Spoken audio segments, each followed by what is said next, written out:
Witness mic, Budget Committee. Check 1, 2.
The committee will come to order.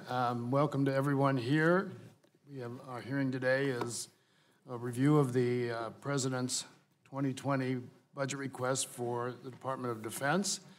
Our witness is the Honorable David Norquist. So I yield myself 5 minutes for my opening statement. Welcome to Undersecretary of Defense Controller David Norquist, who is here to testify on the Department of Defense's 2020 budget. I'd like to recognize that you are also performing the duties of Deputy Secretary of Defense and are here in that capacity as well. It has been almost 5 years since DOD has appeared before this committee, so this hearing is long past due. We all agree that we need a military that is second to none, but securing our nation requires a comprehensive strategy, which includes non-defense activities. We must begin by raising budget caps as soon as possible. Unfortunately, the President ignores this immediate need and instead uses a dishonest OCO gimmick to increase defense spending while cutting non-defense investments critical to our national and economic security. This jeopardizes homeland security, diplomacy, veteran services, law enforcement, food safety, disease prevention and control, and other vital programs. The President's apparent unwillingness to reach a deal to increase budget caps sets the stage for more continuing resolutions or worse, another shutdown. We have heard repeatedly from DOD about the harm to our troops and department operations caused by continuing resolutions. Under Secretary Norquist, I realize the tremendous responsibility shouldered by you and your department. Securing the safety of the American people and maintaining the best interest of our troops is no easy job, especially when the Commander-in-Chief places his personal political objectives above our national security.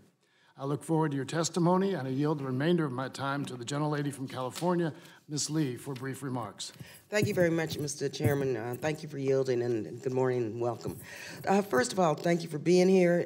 And just for context, for 11 years, I worked for my predecessor, our beloved, the late Congressman Ron Dellums, who also chaired the Armed Services Committee. And so the Pentagon budget is an issue that I worked on for many years prior to coming to Congress. So I want to thank the chairman for giving me a chance to do this opening statement. First of all, let me just say, I believe that the Pentagon budget request of about $750 billion, it's bloated. Here we are yet again pouring more blank checks into the Pentagon with little congressional oversight, less than a year after the department proved with a failed audit that it doesn't really know where its money is going. In lieu of that, and in the environment where, of course, top 6 defense CEOs took $100 million in profits in a single year, and the acting defense secretary is under investigation for industry ties, this budget request is driven, I believe, more by making rich men richer than getting political applause lines rather than military necessity. More money to the Pentagon doesn't buy more security. We need a combination of tools, including disciplined disbursement of Pentagon dollars using our soft power, like diplomacy, foreign assistance, a strong and fair economy, just application of the law, and we also need a strong military to ensure that our nation is safe.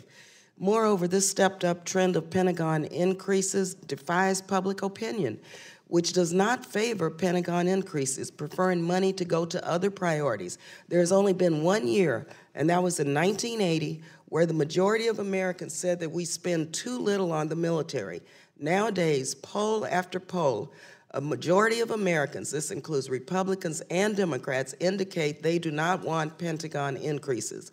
A University of Maryland poll in 2018 found that Democrats and Republicans alike would make the most and the largest federal spending cuts to defense, and recognizing we still would maintain a strong national security. So I'm sure you're aware that the annual Pentagon spending currently represents more than President Reagan was spending at the height of his Cold War buildup. It's currently more than 7 countries in the world, including Russia and China combined. This request is $20 billion over what the administration first asked Congress to include in fiscal 2020. And it is $35 billion above the $716 billion from fiscal 2019, which the president himself called, and I quote, crazy, as recently as December. In the fall, the president told his cabinet, a member of his cabinet, and I quote, get rid of the fat, get rid of the waste. And he suggested a defense budget of $700 billion, which would have been a 2% cut over the previous fiscal year. And here we are again with a budget request of $750 billion, of which $165 billion of that is for an emergency war account within the Pentagon known as OCO. As the wars we are supposedly winding down, which are, quite frankly, many unauthorized, this OCO gimmick is an even more offensive vehicle used to circumvent the budget caps for defense while at the same time slashing other important domestic priorities which lack a similar release valve. With approximately $1.8 trillion in appropriations into this account since 2001, Mr. Secretary, we know OCO has expanded beyond any reasonable measure of what a contingency fund should be, and it's really a black box with no oversight. In recent years, we have paid nearly all wartime operations and dismally a significant proportion of expected base requirements out of a fund off the Pentagon's regular books, which was meant to be a small emergency fund. The Pentagon itself has admitted to using half of OCO to fund enduring requirements, the opposite of a contingency. As this demonstrates, the continued existence of OCO has resulted in less oversight, less certainty, and higher levels of waste. And really, if this administration cared at all about smart budgeting and transparency, you would support the idea of moving OCO back to the base. I support eliminating it totally. Gentlemen, my time has expired. Okay, thank you very much, Mr. Chairman, and I look forward to the questions when I return. Thank you very much. And now yield to the ranking member, the gentleman from Arkansas. Thank you, Mr. Chairman, for the opportunity, and thank you, Mr. Secretary, for being here today. Today, we're here to discuss the President's budget request for the Department of Defense. This is the agency tasked with keeping the American people safe and defending our values at home and around the world. As I've said before, ensuring the safety and security of our nation is the primary responsibility of the federal government. It's right there in the preamble to the Constitution.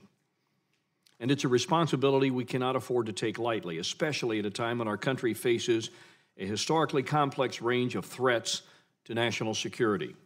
After several years of funding instability, this administration is taking steps to restore the readiness of our military and provide our troops with the tools and training they have to have.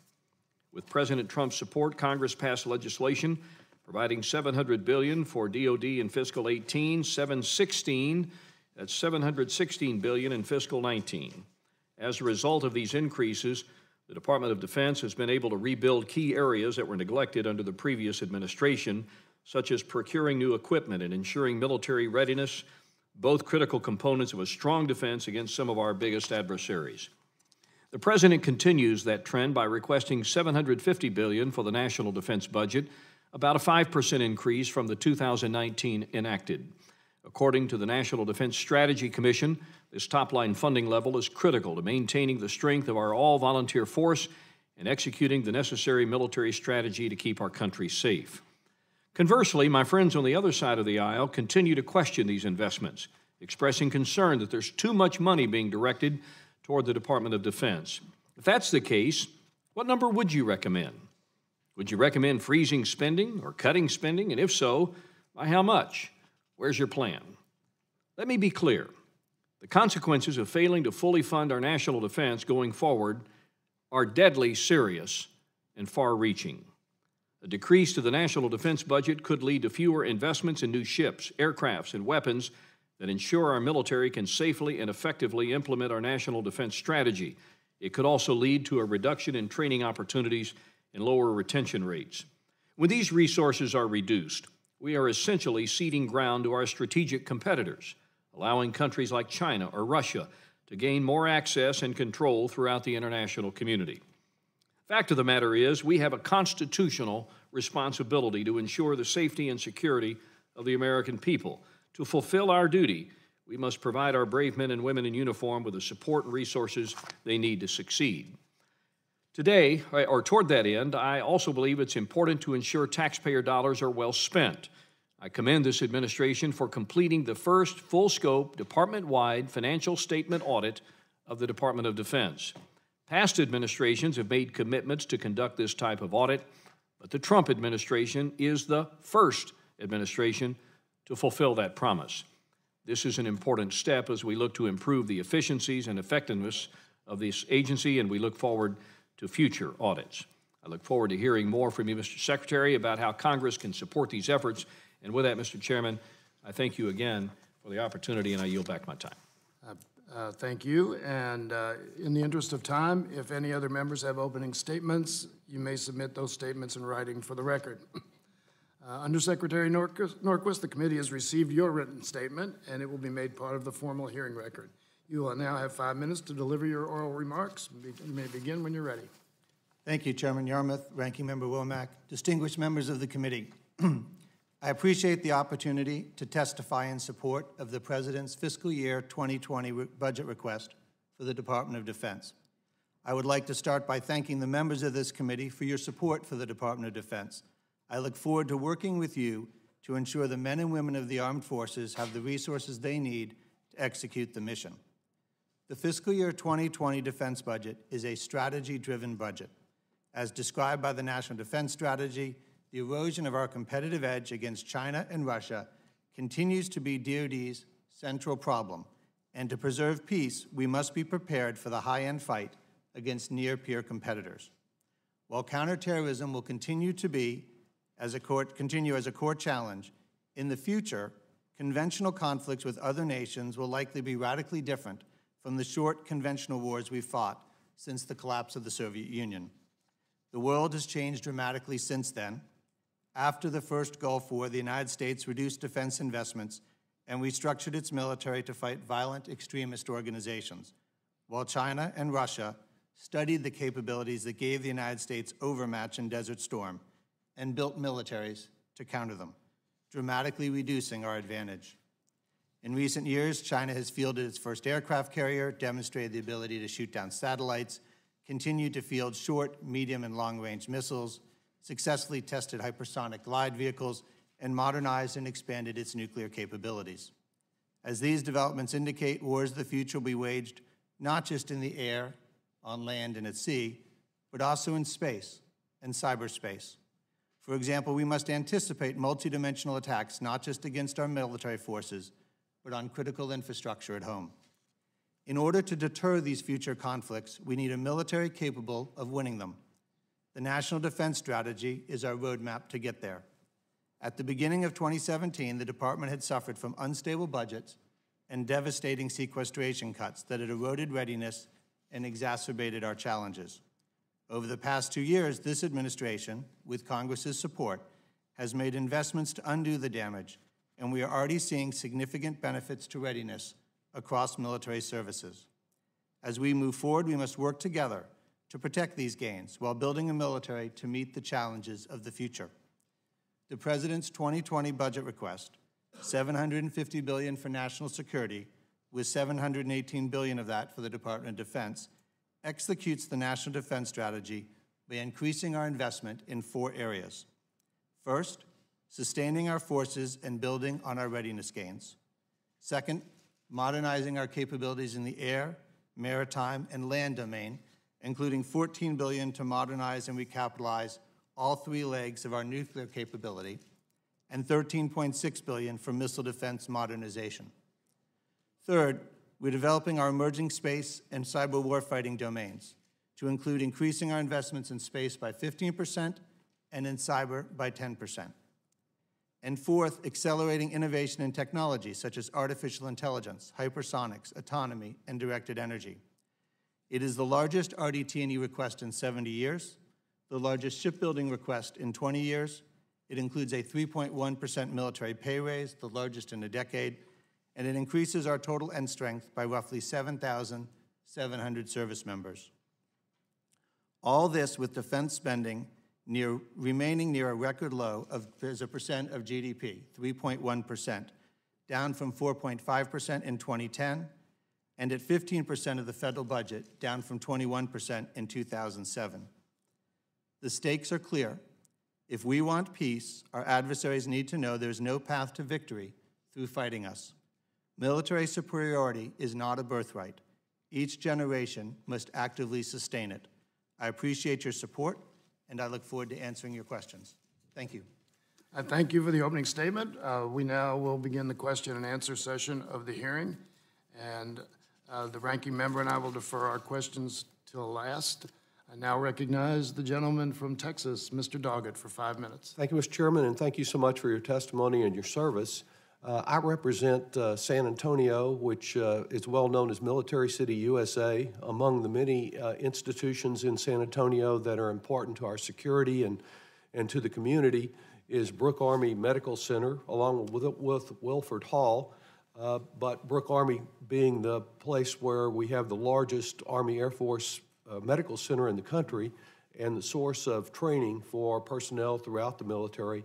I forwarded your answer the hearing some concerns that I'm hearing about the future of military medical personnel there. As you know, the Pentagon was required by the National Defense Authorization Act of 2017 to determine the size and composition of our military medical force, and that deadline was not met. I believe you were supposed to have something to us last month that we have not received. Can you tell me when we'll have a formal report and what the impact or what the plan is concerning active duty medical personnel? Sure. So as you point out at the beginning, that the National Defense Authorization Act directed the department to look at the medical forces. And there's two issues here, because the goal of this one is improving the care of the members of the military and their families, and improving the readiness of those medics who have a military function. So what the Congress looked at and noticed was, we have a warfighting mission and we have medical training that individuals are required to have, and we have a care treatment, but the people performing one are not necessarily learning the skills they need for the warfighting. So what we've done in the study is, at the Congress's direction, is looked at what are those types of procedures, what's the training that is best done by somebody in the military to meet their military requirement, and what could otherwise be done by civilian doctors who, with the higher repetitions, would be able to provide equal or better care. So what the services have put forward is a recommendation about the numbers to be realigned. It would occur gradually. Positions would move as people are traded out and replacements were put in. I don't off the top of my head know whether the report has been submitted yet or not. I will find that for you and get that for the, I'm being told we send it on 22 March, but I will make sure so you get a copy. Okay, so within the last week, and I would like to get a copy. Do you envision through that report and that study that there'll be a reduction in active duty military medical personnel? There will be a reduction in the medical personnel, but not a reduction in the total force. The services will be able to realign those into others, but those positions coming down, there'll be potentially doctors. Will they be replaced by civilian doctors? In general, yes. We want to make sure we maintain the same level of care. Changing subjects to the very important matter of readiness that you focused on. As you are well aware, $1 billion was diverted to an imaginary crisis, contrary to the determination of both the House and Senate without their approval. That $1 billion could have been used for readiness, couldn't it? That $1 billion was appropriated for a military personnel account. Yes, sir. And we've had a challenge in recruiting, which meant that we hadn't. Yeah, with that, you could have sought congressional approval to use that $1 billion for readiness, could you not? We could. We've been looking at. And one of the other concerns I have that you're familiar with as well is the recent comments of the Marine Commandant that one of the reasons we have a readiness problem is that he's been forced to cancel or reduce planned military training in at least 5 countries and delay urgent repairs at bases because of the diversion to the border. He also says that the hurricane season, with it being only 3 months away, that we're short a significant amount of money for recovery operations. Again, that $1 billion could have been put aside for use in anticipation of hurricanes, couldn't it? So we talked to the general. We always appreciate and want to understand the challenges they face. His concern was not actually the cost of deployments on the border. The cost for the Marine Corps for that is quite low. His concern was the hurricane damage and the issue of whether or not Congress would approve the reprogramming. Well, it is correct that he says that he was forced to cancel planned military training in 5 other countries and repairs on bases. And seeing my time expire, I would also like to know when we will know which specific projects in San Antonio and across the country are targeted to take the money that Congress appropriated for them for things like a tower, aircraft tower in San Antonio, to be used for this fake wall crisis. So on the second question, which is 2808, when we have identified what the requirements are and the sources, we'll be happy to provide that. Well, when will that be? Right now, we have received the request from the information from the Department of Homeland Security. The Joint Staff and others are looking at it to determine if those projects meet the legal requirements. I expect we'll hear back from them in April, so it would be after that point. Sometime in April, you would expect, or we're going I'd to expect to May? hear back from the Joint Staff in April. I don't know at what point we'll make a determination on the total amount of funding and therefore what the sources would be required. By total amount of funding, you don't know how much more money the president will ask for the wall? Is that what you're asking? Is that what you're saying? Well, he has talked about using up to $3.6 billion in military construction, but that determination is with the Secretary of Defense, and it depends on our review of the requirements and what it meets. So whether we do that amount or some other amount, or we do it in increments, is not something I know the answer to yet. My time's up, but you say it'll be after April. Can you give us any more precise date? Because we've been asking for this for months. So we provided the list of the unobligated. That's the pool from which it is drawn from, but we won't know the other until we hear back and meet and get the feedback on the initial list recommendation of uses of the funds. Thank you. Gentleman's time has expired. I now recognize the gentleman from Ohio, Mr. Johnson, for 5 minutes. Mr. Chairman, I appreciate the time. I'm looking forward to hearing what our panelist has to say today. It's extremely important that we look at the DoD budget and determine the best way to support our troops. I've been as a 27-year veteran myself, I very, very strongly support strengthening our military. The world's a dangerous place. And without the resources that our troops need, Americans are not safe. The world is not a safer place. So I'm not going to use all of my time. I'm going to yield back, but I just want to say thanks for being here, and I look forward to discussing the details that you're going to share with us today. Thank you, Congressman. Thank the gentleman. I now recognize the gentleman from New York, Mr. Morelli, for 5 minutes. Yes, thank you, Mr. Chair, and thank you, Mr. Undersecretary. I'm not new here. I'm not sure what the title is. Do I call you Mr. Undersecretary, Mr. Secretary? Comptroller, too, whatever you like, Congressman. Very good, sir. Thank you. Thanks for being here.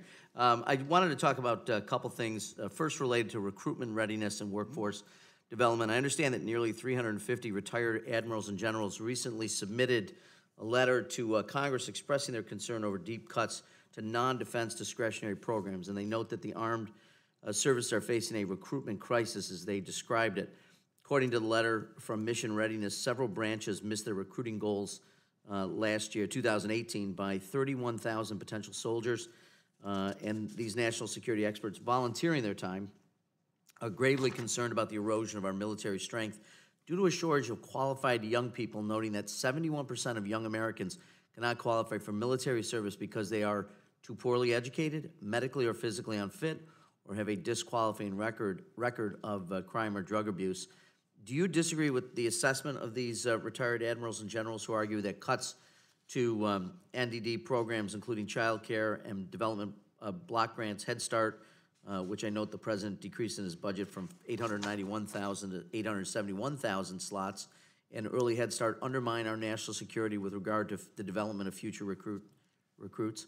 I can't speak to the connection to the domestic programs, but I do understand and agree with the 30% of individuals qualified and the challenges that creates to our recruiting and retention.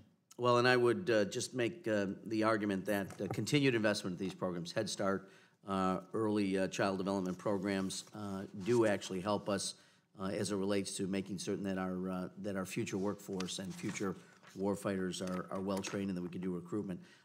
One other thing I wanted to just touch on briefly in my remaining couple of minutes, education and workforce development has been very important to the Department of Defense, and my district, which is Rochester, New York, has a long history of technology-based industries, Eastman Kodak, Bausch & Lomb, Xerox, Harris, just to name a few.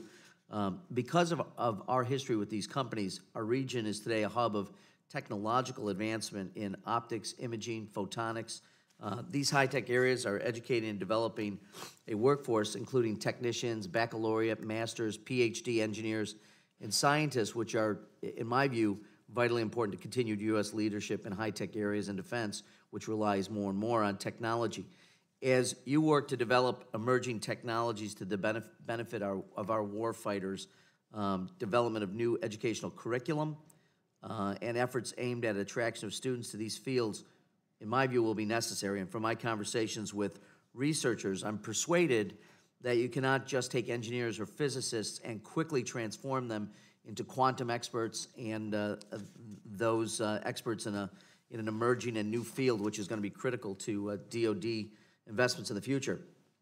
We have, for example, AIM Academy, which is the American Institute for Manufacturing Integrated Photonics, photonic circuits, using optics, which dramatically decreases weight of jet fighters and men and women on the ground in the infantry.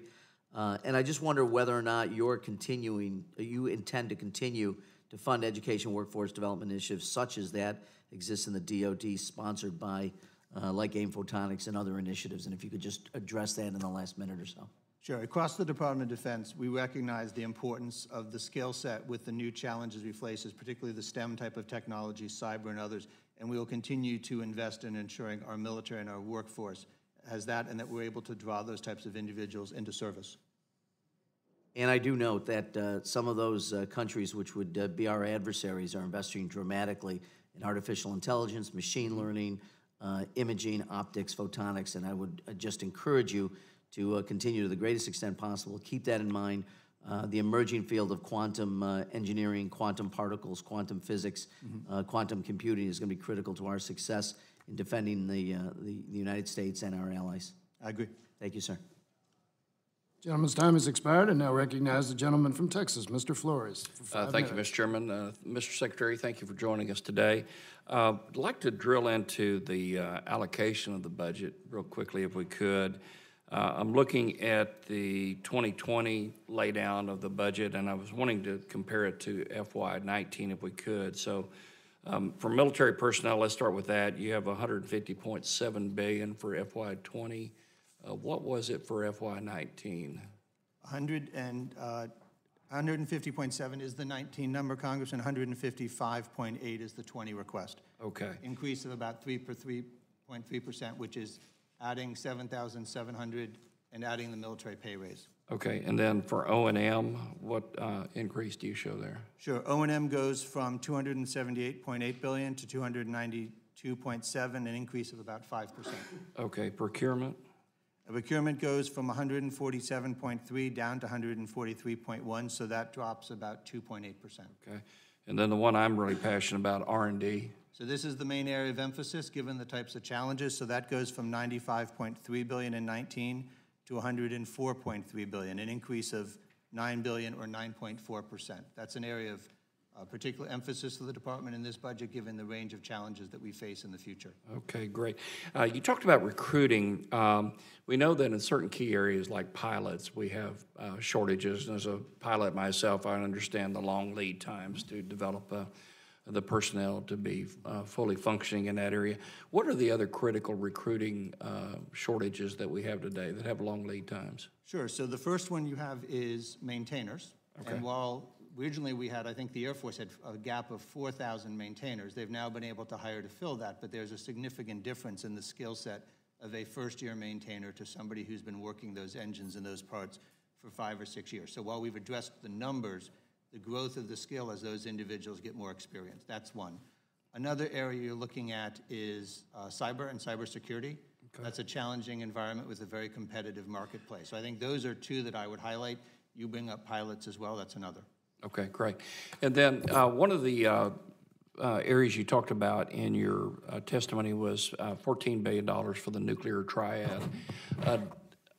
We've heard reports about deferred maintenance challenges with respect to our nuclear arsenal. Does the $14 billion get us caught up, or will we still have deferred maintenance challenges there that will take years to overcome? If so, how long do you think it takes? So the $14 billion is predominantly focused on also the replacement of those systems. What we're doing is we have some very old systems, and our time is running out to bring in the next generation. They have served us well. They've served decades of administrations with a deterrence, which is one of our critical functions. But at a certain point, the amount of maintenance we can do to keep them going is limited, and we need to shift to the next generation. And that's what you're seeing the investments for in this budget. Okay, so the $14 billion is for next-gen nuclear triad I believe it replacement. includes both, but it involves heavily the next generation of technologies. Very good. You know, like you, I feel it's pretty important for us to stay ahead on the technology curve, to invest in 5G, artificial intelligence, autonomy, robotics, and so forth. And also in telecommunications networks on that area, in last year's NDAA, we had provisions to ban the use of ZTE and Huawei equipment. I assume that those bans are embedded in this budget, is that correct? That policy would continue. Okay. Are there any other policies in your budget that help us to secure our telecommunications for defense purposes? So we have a number of investments on the defense side and the parts of the telecommunication network that we control. I don't know that we have ones that extend into the commercial side, though I know we do cooperative work with them. But let me take that for the record and see if we have. Okay, that'd be great. And then lastly, and this is my most important question for today, and that is, how will the department be affected if we don't have a caps deal and if you suddenly wind up with a sequestration cut of $70 billion plus? So sequestration would be devastating to the Department of Defense. I think if you worked through the steps that would have to happen, the first is you end up with a challenge in filling vacancies, so you start to have hollow units, people being asked to do more because there aren't the soldier or the sailor next to them to do their part. You start canceling readiness exercises. If you go down, when you're talking about that scale of reduction, those aren't small things you can work around. Those are $71 billion is enormously disruptive. Think about it, we bring in 270,000 military people a year, and so the amount of training needed to keep that next generation ready is significant. You also will affect acquisition of new systems, the technologies needed to keep pace, and of course, one of the things that is almost always the first one to go is the new technologies and the research that we think is essential to keeping pace with the threat over the next decades. Okay. Thank you for joining us today. Thank you for your answers, and I appreciate your service to our Defense Department. Yep, gentleman's time has expired. I now recognize the gentleman from Virginia, Mr. Scott, for 5 minutes. Thank you, Mr. Chairman. Mr. Norquist, I have a question about the Truman aircraft carrier. Pentagon proposal to cancel the midlife refueling and complex overhaul of the Truman and retire early would be detrimental to the Navy's ability to strategically deploy carriers in times of crisis. It would also bring our fleet down to 10 carriers, which violates federal law, saying that the Navy shall include not less than 11 operational aircraft carriers.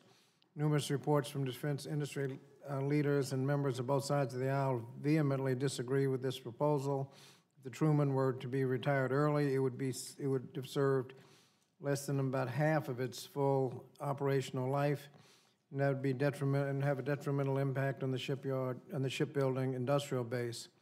Can you tell me what analysis the DoD did on the negative impacts to the strategic dispersal of the fleet, as well as the impact on the shipbuilding industrial base, if this decision were to be implemented, and what other alternatives the Navy considered for savings without retiring the Truman, and what the cost of decommissioning a Nimitz-class aircraft carrier early would be, and what cost assumed to be assessed to this RCOH will have to now be assumed by other projects. I appreciate the question, Congressman. This is an important issue. When we started, first question we were looking at is whether to do a 2-carrier buy, and there was some concern about the additional cost that would put into the budget because of the acceleration of the second carrier. And the question became, in part, would you be better to do the refueling and wait on the second carrier, or getting the extra capabilities of a new modern carrier be the right trade-off? One of the things that drove us towards that decision is both the savings from the 2-carrier buy, the ability of us to make sure that with the additional investments that we're making in shipbuilding, that we could address the workforce labor requirements.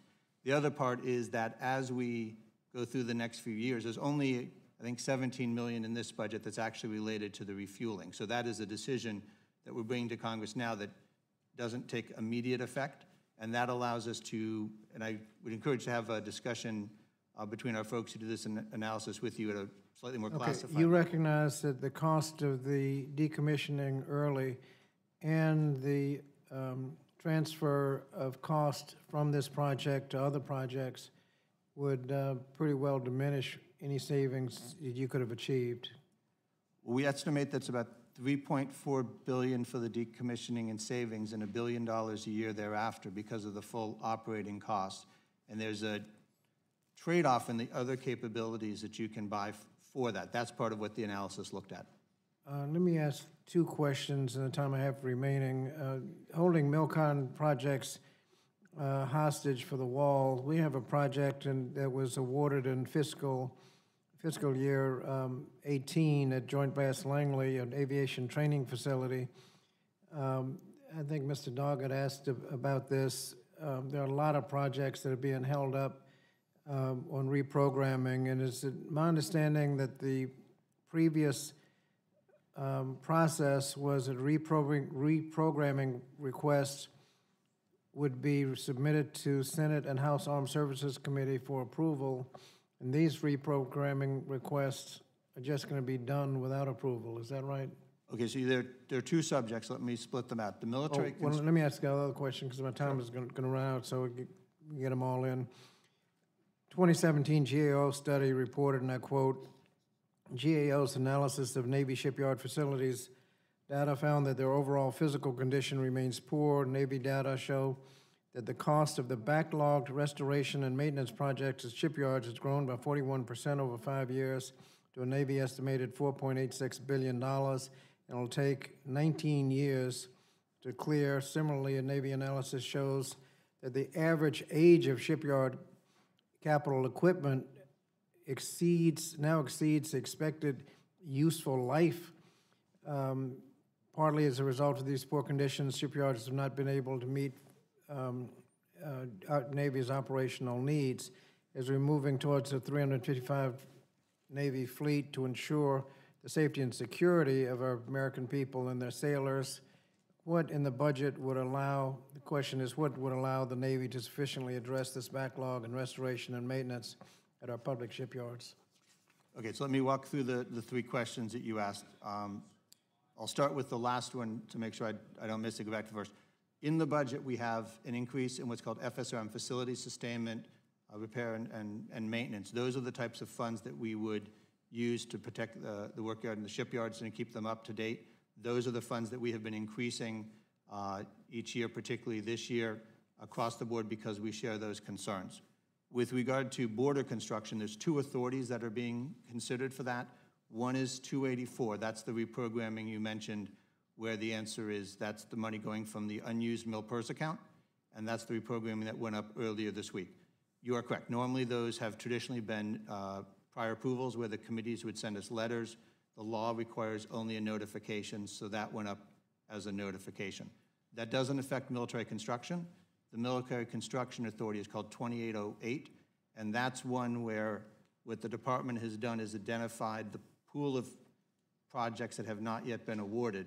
But to take, for example, the item you mentioned, any project scheduled to be awarded before 30 September of this year, before this fiscal year ends, there is no delay. We're scheduled to go ahead with those. The intent is to award those contracts. The ones potentially affected would be those who don't begin until after 1 October. But in those cases, we've asked for money in the budget for military construction so that should the budget be enacted on time, those items would not be disrupted either. Our goal is not to cancel any of these projects. Our intent is to prevent any delay or disruption to readiness. Gentleman's time expired a long time ago. But very valuable information was gleaned, so I now recognize the gentleman from Utah, Mr. Stewart, for 5 minutes. Thank you, Mr. Chairman, and I will try not to have you say my time's expired. I'll go quickly. Deputy Secretary, thank you for being here. Thanks for your service. You see, I have here my Air Force wings. These, actually, that's not true. These are my father's Air Force wings. He was a pilot in World War II. He had 6 sons. 5 of us served in the military. There's members of my family who are deployed today, some of them for the 2nd and 3rd and 4th times. We appreciate what you're trying to do to protect and to train and equip our warfighters. I got to comment on a couple things that other members have said very quickly. First, Ranking Member Womack, he talked about the primary responsibility of the federal government. And this is important to state before we get to my questions because it kind of sets the table. This is just fundamentally true. It is the fundamental responsibility of the federal government to protect our national security. They are the only organization that can do that, and you are engaged in a great work. I talk about American exceptionalism all the time. In fact, I'm kind of warned not to do that. And when I do that, I'm not saying we're better than another country. I'm saying that we have a unique responsibility to lead, and if we don't lead, then Vladimir Putin will, or President Xi will, and they'll lead the country in a very, very different place. And from refugees to nuclear power, we have a truly global responsibility, and we appreciate what you're doing with that. Now, Mr. Flores has made a comment about Huawei, ZTE, and I would add Kaspersky Labs to that. I'm not going to ask a question. I'm just going to encourage you. Please, please be careful in that. I mean, talk about shooting yourself in the foot. You're not shooting ourselves in the foot. We're shooting ourselves in the chest if we don't make very obvious, correct decisions on those things. Now, I want to hit a local and then a global issue. I have this unique claim that I am the only member of Congress who has ever actually bombed their own district, because I was a B-1 bomber pilot, and the Utah Test and Training Range is in my district. So I've dropped bombs there many times. Congressman. I saw the look on your face, and I thought I should clarify this. And UTR, we call it the UTR, Utah Test and Training Range, truly is unique. It's the only facility like it even in the world, and certainly in the United States. But with new 5th-gen weapons coming out with hypersonic missiles and much of the technology that is developing and is critical to that fundamental responsibility, the training ranges have to stay up with that. And we need your assurance that we're going to spend the money. I'm talking for defensive emitters, the S-300, the S-400s, again, expanding space. I've worked very hard over the last 3 or 4 years to expand the airspace that would allow us to take advantage of the UTR. Tell me, can you assure us that we're going to spend the money, make the commitment to make that training range what's necessary for these new weapon systems? So I can't speak to the individual range, but I know the essential value of all of the ranges, the ability to be able to replicate realistic conditions for our pilots to be able to get the type of training they need is essential to our competitive edge. And we are committed to making sure that we can produce that type of realistic training environment for the pilots. Well, let me say this. If you have a 5th-gen weapon and you can't train that, then you may as well not have the weapon system. You have to be able to train the pilots in how to deploy that weapon system, and these ranges are critical to doing that. And as I said, they're the only, we can go to Australia. There's one in Australia that kind of is like the UTR, but there's nothing else in the CONUS that is. So please commit to us that we'll spend the money to make that effective training that's necessary there. Second issue is more global, and that is, you know, I have to laugh sometimes when people accuse this president of favoring Russia. I just think it's absurd on his face as what his policies and actions have been. And a great example of that is going to NATO and challenging them to do what they promised that they would do in the Wales summit, which was to spend 2% of their GDP on defense. Now, when you look at the list of those who have done it, I'm grateful for them. But then when you look at the list of those who haven't, UK, Germany, France, others, the largest economies in Europe, and address that, if you would, in the minute that we have left. The importance of our NATO allies aligning themselves and doing what we're doing, and that's spending what's necessary to defend our own national interests. We are fully committed to supporting NATO. The President's expressed his support to Article 5, but this is also an alliance, and everyone in the alliance needs to participate and carry the burden of collective defense. And so he has been very clear, as has the Secretary and others, upon working with our allies to make sure they increase that. So we've seen so far a $41 billion increase in the last 2 years, which is the largest in 25 years in terms of their contribution. We expect to see that continued progress as we go forward, but this is part of what collective defense is collective security, is each of us bringing the right resources so that we're not carrying the majority of the burden, or the misappropriate amount of the burden for the team. Well, and again, my time has expired, Chairman. I appreciate that. Thank you for those efforts. Please continue to encourage NATO. Again, they need to be serious about their own defense as we are about helping in that alliance. And I yield back. The gentleman's time has expired. I now recognize the gentlelady from Minnesota, Ms. Omar, for 5 minutes. Thank you, Chair. No one really disputes that our military being smart and strong is an essential part of protecting our country. But I tend to agree with the President when he says get rid of the fat and get rid of the waste. And so I wanted to ask you, how many audits has the Department of Defense passed? So let me break it into two parts.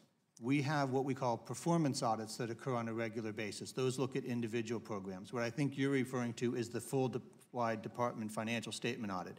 In that case, we've had only one. There are 5 organizations within the Department of Defense who got a clean opinion. The department as a whole did not. No, I appreciate that. So you had one audit. One full financial statement audit, correct, Okay. Congresswoman. And how many did it pass? 5 of the organizations passed, but the department as a whole did not. Okay.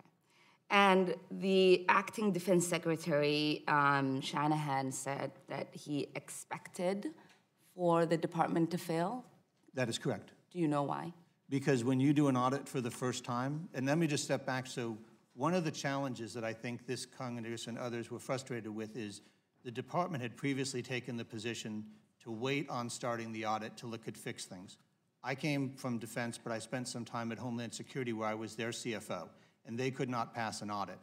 But we started with the audit there, and we used the auditor's findings to drive change. So they've now had 4 more clean opinions in a row. So that's the approach we're taking at defense, which is instead of holding off the auditor, bring them in, take the findings, let's identify what's wrong. Our view is ignorance is not a good strategy. Right. That's the best way.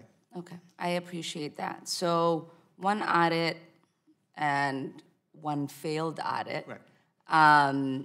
In most departments, we usually are making a cut if that were to happen. So I just wanted to say that. Earlier, my colleague from California referenced the OCO. And I have a quote here. The OCO is perhaps the worst way to fund the military. It lacks oversight and accountability. Is that a statement that you would agree with? So let me split it into 2 parts. The way we have the OCO funding provided by Congress, appropriated and authorized, is at the line level similar to the rest of it. It comes with the colors of money and very similar sets of controls. It is a presentation issue in terms of once we generate the requirement, what do we show in base and what do we show as OCO? And that's usually tied up into the overall budget debate, and that's where it creates generally an issue. Right, and so you do agree with that statement? I agree that it creates a challenge. Okay, wonderful. That was a statement from the current acting chief of staff. I always the tend to White agree House. with the acting chief of staff thing. So earlier, one of my colleagues on the other side of the aisle talked about American exceptionalism, and I think American exceptionalism is, as someone who came here as a refugee and learned about American exceptionalism, is a little bit more than our military. American exceptionalism is about the American dream. It's about guaranteeing prosperity for all. And in order for us to have that full American exceptionalism that we export to the outside world be fully realized in this country, we have to make sure that we have budgets that are fully reflective of our full priorities. Americans who are struggling every day to afford groceries and medical coverage deserve to have that prosperity. Americans who can't get an education without saddling themselves with debt deserve to have that American exceptionalism. Americans who have to worry every month whether they'll be able to make rent are looking for that. And this budget, the overall budget that the president put forth, decreases every single program that guarantees that prosperity for Americans.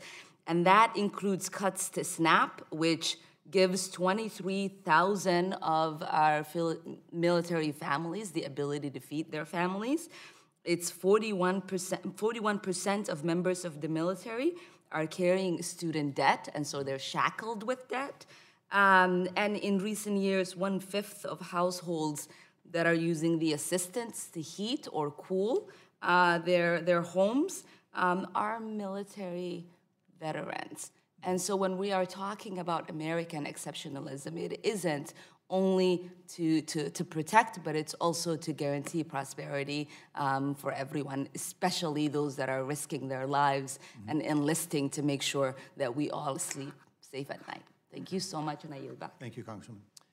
Thank you. And the gentlelady's time has expired. I now recognize Mr. Muser from Pennsylvania. Thank you, Mr. Chairman.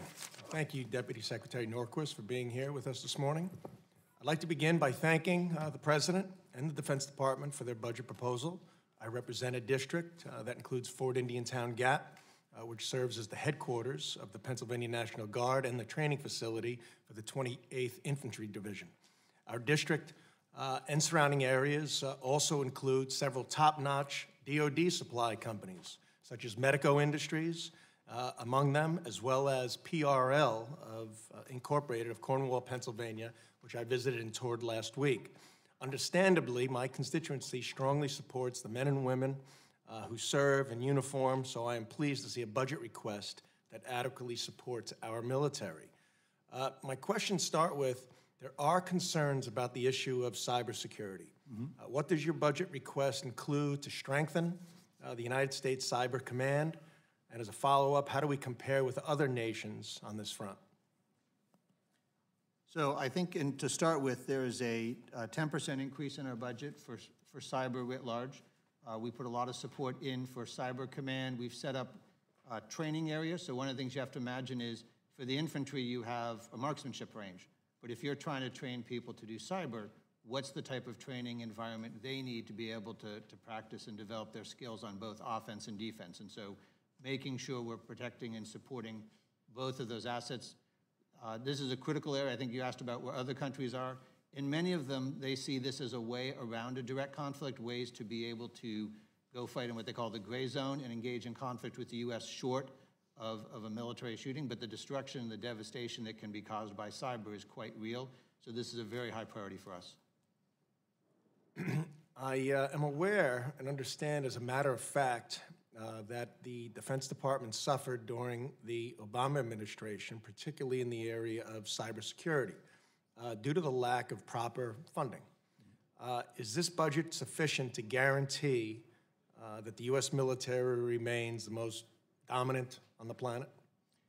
We are committed to remaining the strongest military. We're committed, and we believe that this budget does that. Thank you. The budget also requests the creation of the U.S. Space Force. It is also my understanding that space defense investments by the DoD is absolutely crucial to securing our status as a world power. Can you provide some information, describe what the mission and focus of this new military branch will be?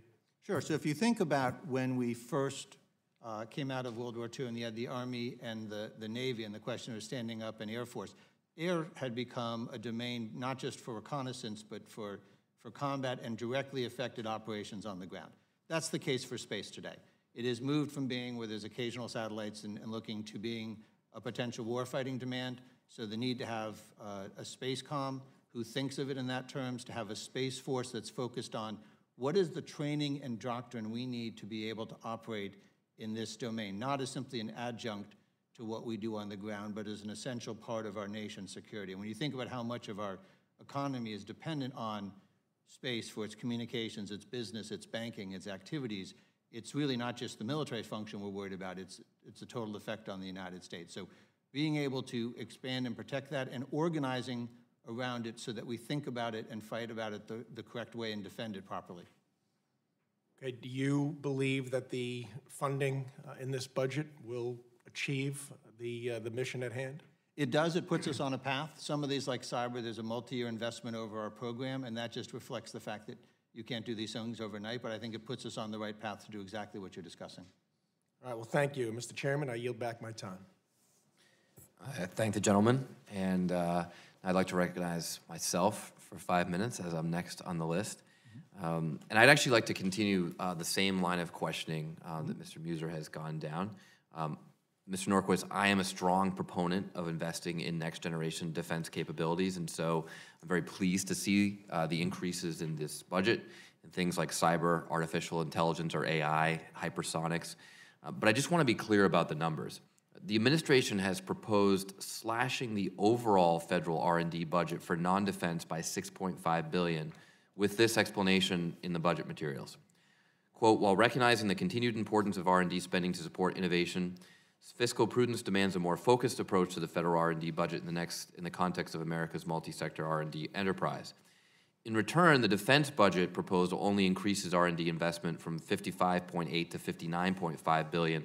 That's an increase of only $3.7 billion. So the overall cut in R&D for the United States is $6.5 billion. How do you explain that delta, and how do we get to where we need to be with our near-peer adversaries? So I can't talk to the civilian side of this. I think on the defense side, we continue to protect basic science and technology. Research is sort of the ground seed for the future technologies that we need, and we think that's an essential part of our national defense. Okay, so how much has China committed to artificial intelligence, the artificial intelligence industry in China by 2030? So I don't have a number for what $150 billion. Okay. $150 billion. So the budget, the president's budget, which includes a total of about $1.8 billion between both DOD and DOE, that's barely 1% of China's commitment in the next 10 to 15 years. So how do we keep our technological edge with that level of investment?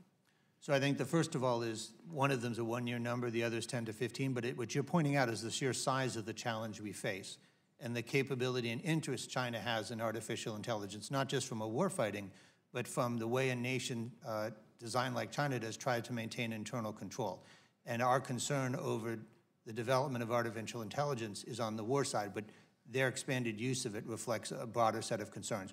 We need to be able to keep pace with that. We need to make sure that in a future conflict, our men and women in the military aren't at a disadvantage because of the types of systems they're facing. So, Mr. Norquist, I couldn't agree with you more. We need to keep pace with that. Absolutely. We are not keeping pace with this number in our budget. Do you disagree? I can't speak to the domestic side. On the defense side, I think we're committed to this issue. You're committed at less than 10% over 10 years of what the Chinese are committed to. Well, the number we set for us is a one-year number. Well, I just multiplied by 10. Okay. It's still less than 10%.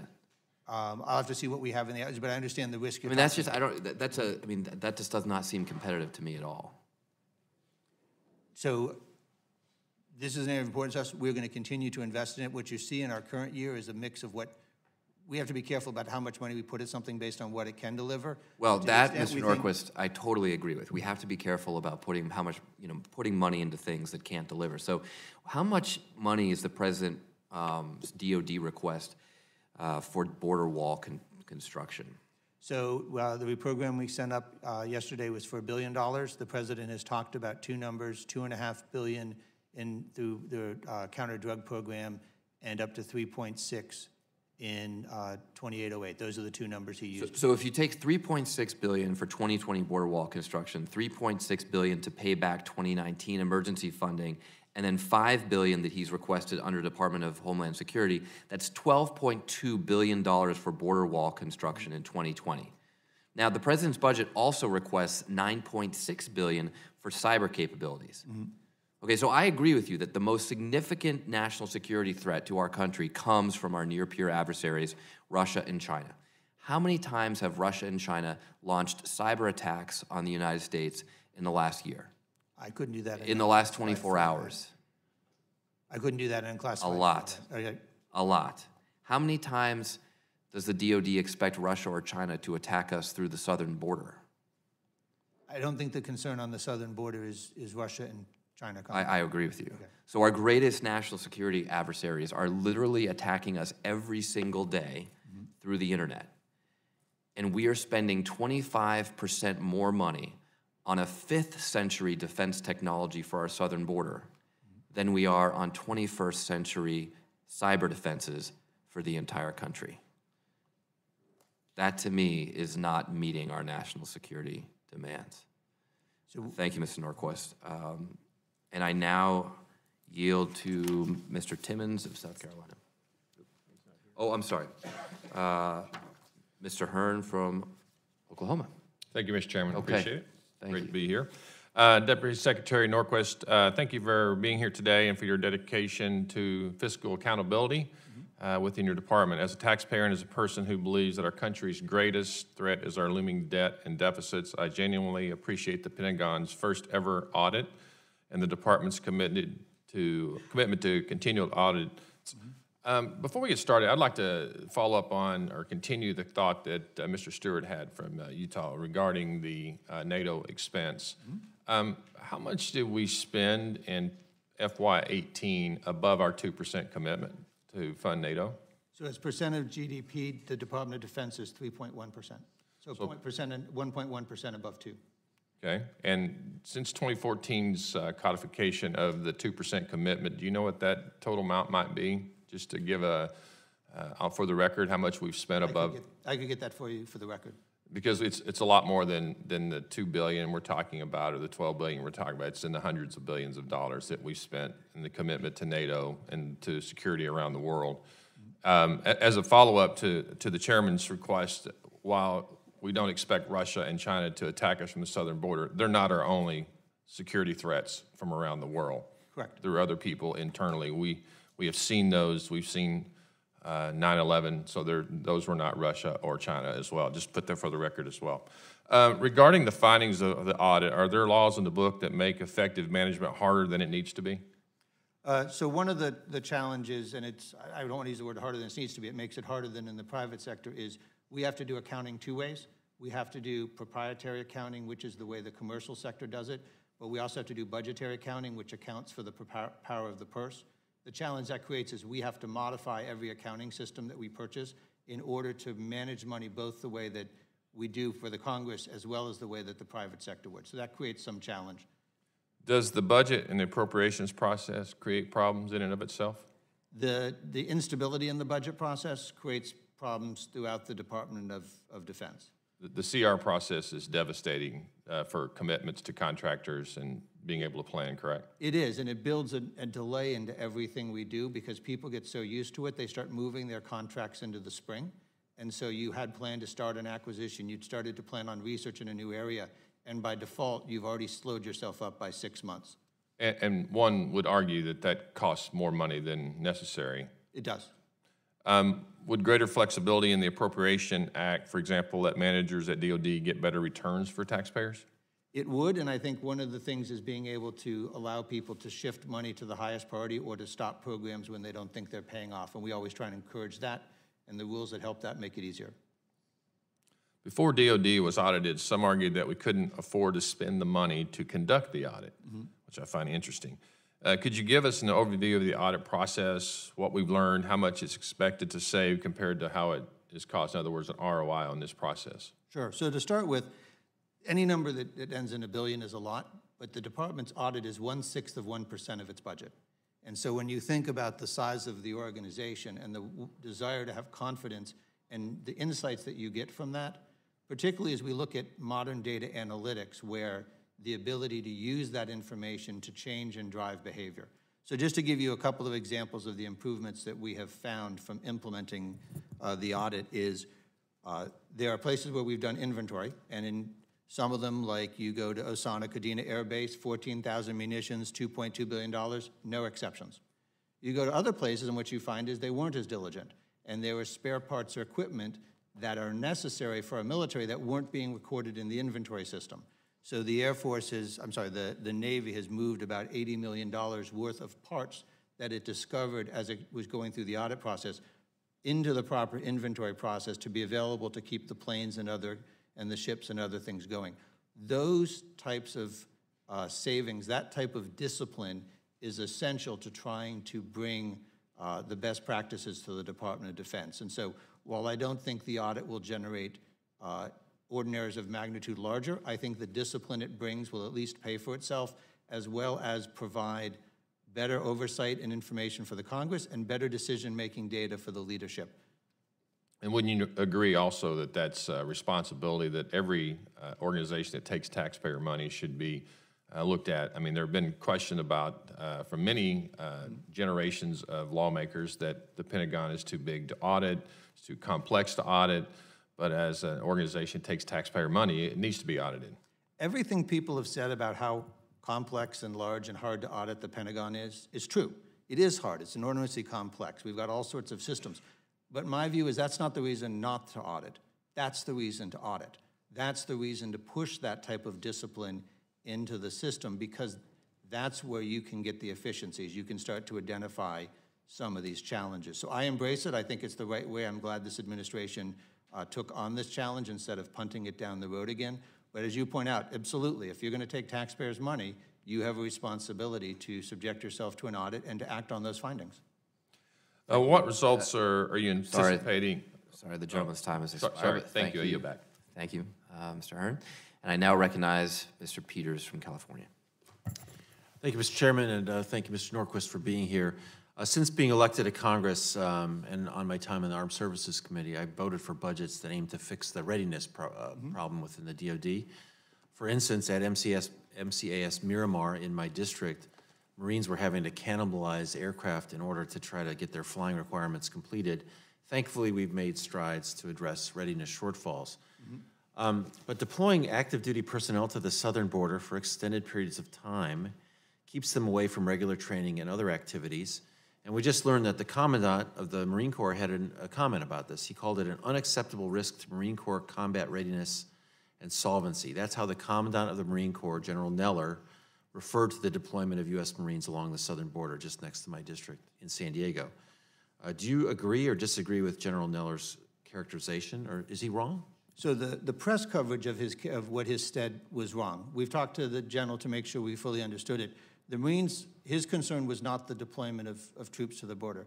His concern was the reprogrammings and the funding that he needs to respond to the hurricane, because the hurricane costs to the Marine Corps have been quite extensive, the damage to their bases. So his concern was that Congress would choose not to approve reprogrammings to restore the bases. That turned out not to be the case, but he has to work off of those concerns. Well, I'm sure that's part of it, but that's not exactly correct. He also discussed how the Marines missed or had decreased participation in training exercises with partner nations like South Korea, which is helping us to ensure that North Korea can't hit the west coast of the U.S. with a nuclear warhead.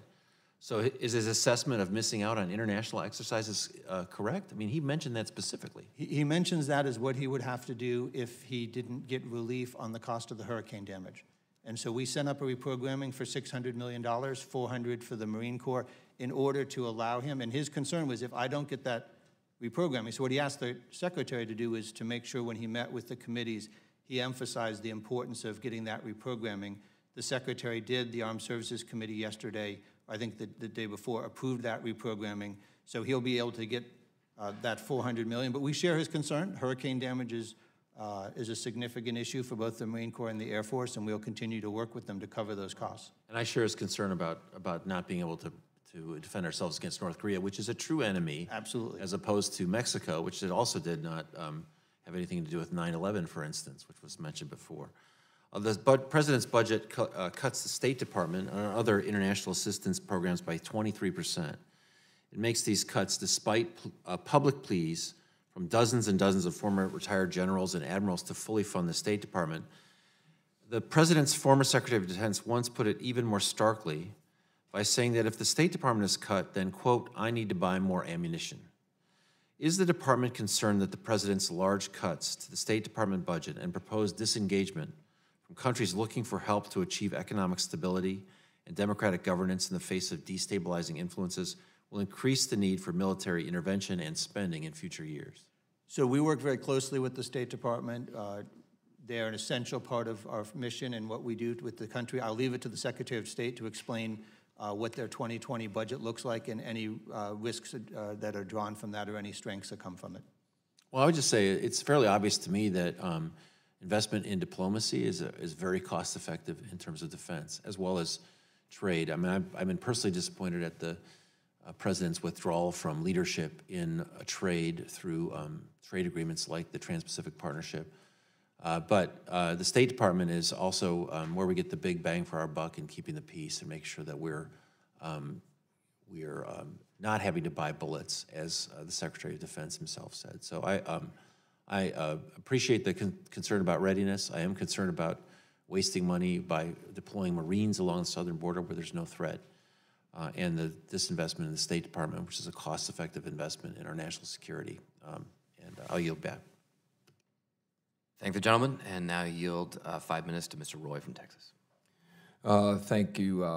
Thank the friend from Massachusetts for yielding. I would like to thank the Deputy Secretary of Defense for being here today and taking the time to come before us. Just as a sort of setting mark here, do you know how much our current national debt is? I believe it's around, gross national debt is about $22 trillion. Yeah, it's a little over $22 trillion. Would it astound you to learn that we're racking up about $100 million of debt per hour? That sounds about right. It is right. I even got a PolitiFact check on that, agreeing. $100 million of debt per hour. So we're sitting in this hearing, $100 million of debt.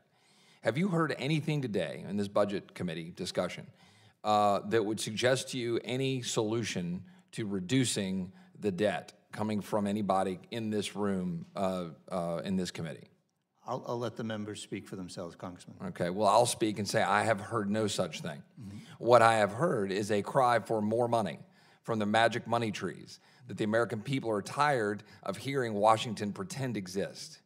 And so what I'd like to know is whether or not you, in looking at what we're dealing with from the some of the complaints that I'm hearing today about expenditures on our southern border, whether or not you think that what you've heard in the discussions of what's happening at our border, do we have an emergency at our border? We do have an emergency at our border. And when we talk to the folks from DHS and they describe the challenges they face, they're very real.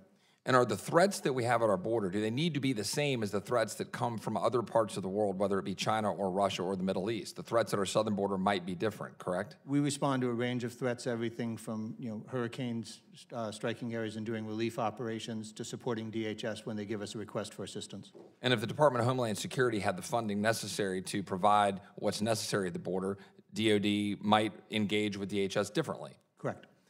Would it surprise you to learn that the CBP had just announced that we're going to have upwards of 100,000 people in March, 100,000 people in March that are illegally crossing, that they're going to say that's the number that we're seeing in March of this year? I would trust CBP's analysis. And that we expect about 400,000 people to come through the Rio Grande Valley sector alone, of whom 200,000 will not be apprehended. Of the 200,000 who are apprehended, 90% will be caught and released because we have a dramatically broken catch and release policy that was implemented by judges. There's a number of legal challenges that complicate the life of the CBP agents. You're absolutely correct. And for those who suggest that we have a number of expenditures that are necessary on the other side of the ledger from defense, whether it be a non-defense discretionary, whether it be with respect to mandatory spending, that having upwards of 1 million people coming across our border, either undetected or being caught and released into our society, might that burden the other pieces of our defense of our budget?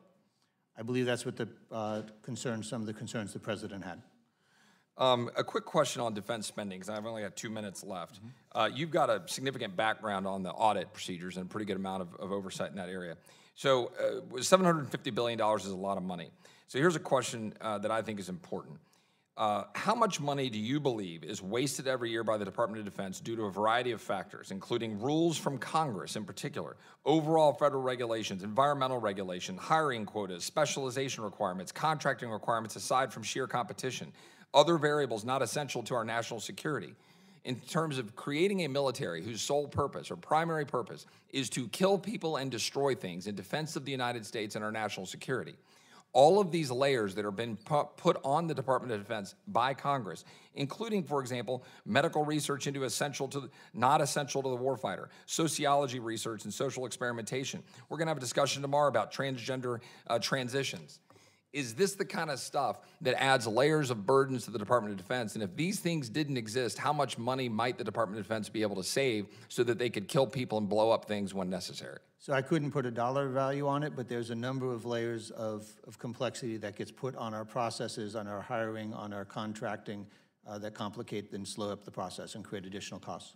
And a number of those things come from Congress, correct? All of our legislative direction comes from Congress, Congressman. Is there a way for us to, in the audit process, put a number on what that might look like in a hypothetical universe in which we're able to say to defense, look, your mission is to kill people and blow up things when it's appropriate in defense of the United States of America, when the commander-in-chief calls up our armed forces in support of what Congress is appropriating. If we were to, in a hypothetical universe, say, you are free from all of the regulations that have put on you, how much more could you squeeze out of the $750 billion, or, for example, even less, $700 billion if necessary? And that'll be my last question, and thank you for being here. So what the audit does is it lets you be able to have better as-is costs to do data analytics. That would allow you to compare to whether other benchmarks, either how a process is done in the private sector, logistics, or whatever, and you could see for those who function with a different set of rules, are they able to produce it for significantly less, and what are those changes we might do to mirror those private sector practices? Thank you. Gentleman's time has expired. Mr. Roy, I thank you. I would just point out that, to quote, complaints about expenditures are literally just that. I now recognize Mr. Horsford from Nevada. Thank you very much, Mr. Chairman. Thank you for holding this hearing to discuss the President's 2020 defense budget. I specifically want to focus on military construction. DoD's budget includes $9 billion of emergency funds under one line item called unspecified worldwide construction. The department provided no detail for this request, other than saying it will use $7.2 billion of these funds to pay back 2019 military construction projects. The President is deferring to free up funds for border wall construction as part of his emergency declaration and for new border wall construction in 2020.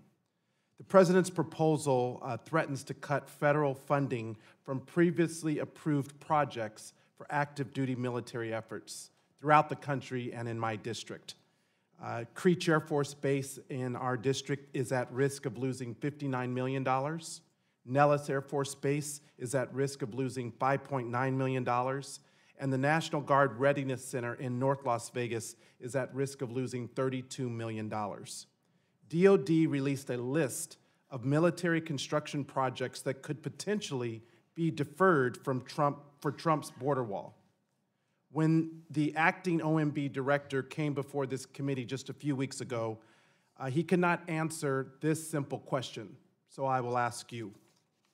Can you guarantee me and the men and women at Nellis Air Force Base and Creech Air Force Base that this administration will not strip away their funds to pay for a border wall?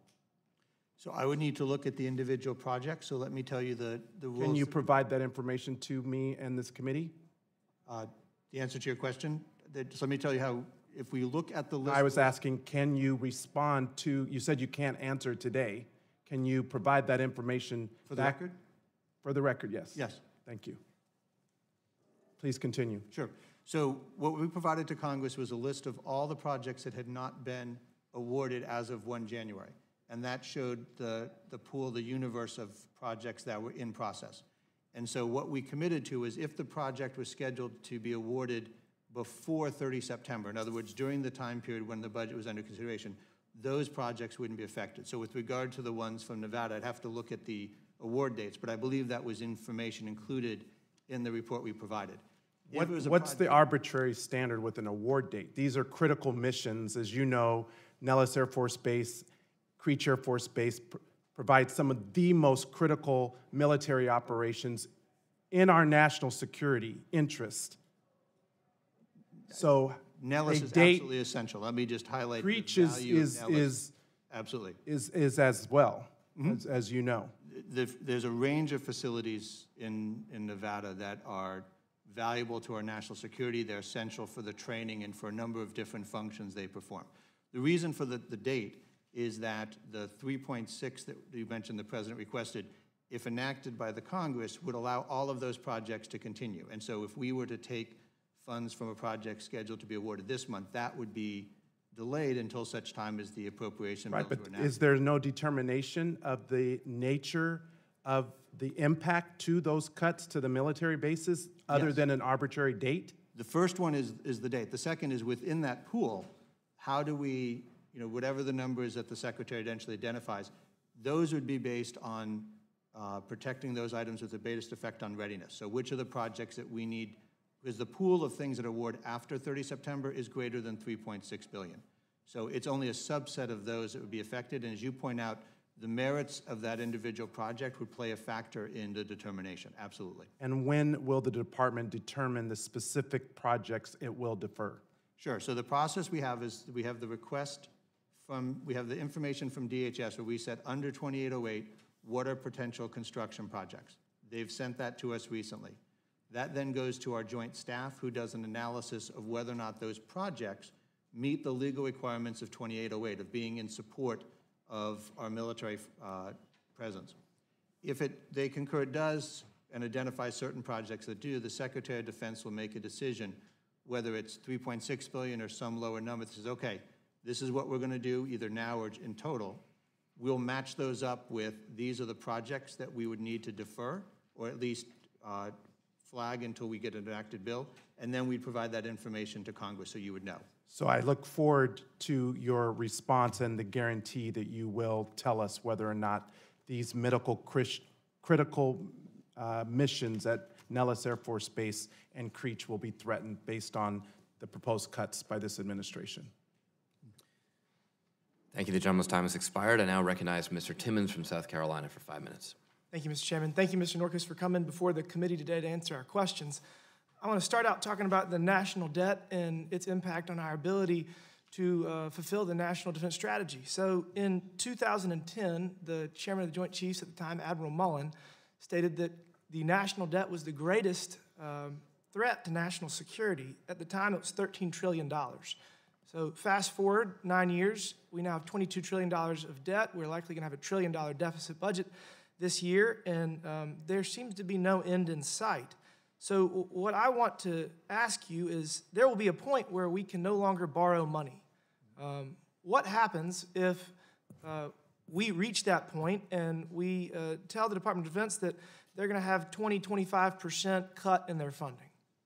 So the point you bring out is very important, which is paying attention to the deficit and addressing the debt issue is as essential as the key role is both solvency and security. They have to go hand in hand. You cannot be and have long-term security if you do not address in the long term the solvency issue.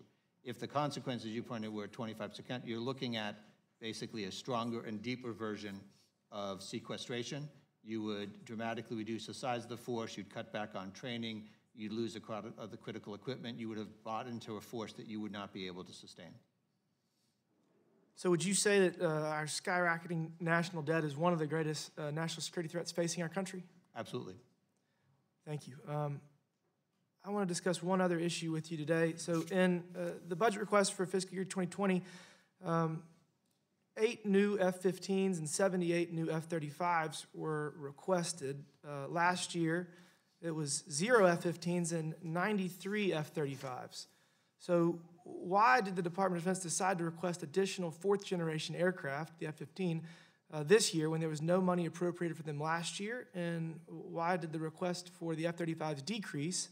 And if we abide by the request, how will this affect DoD operations in the long term? So what we looked at is, as we kept in mind the long-term challenges, is what is the range? First of all, that means, again, the F-35 is an essential aircraft. It is a fifth generation. When we talk about being able to compete in the high-end fight, it's the type of aircraft you need for those missions. Its capabilities are exquisite.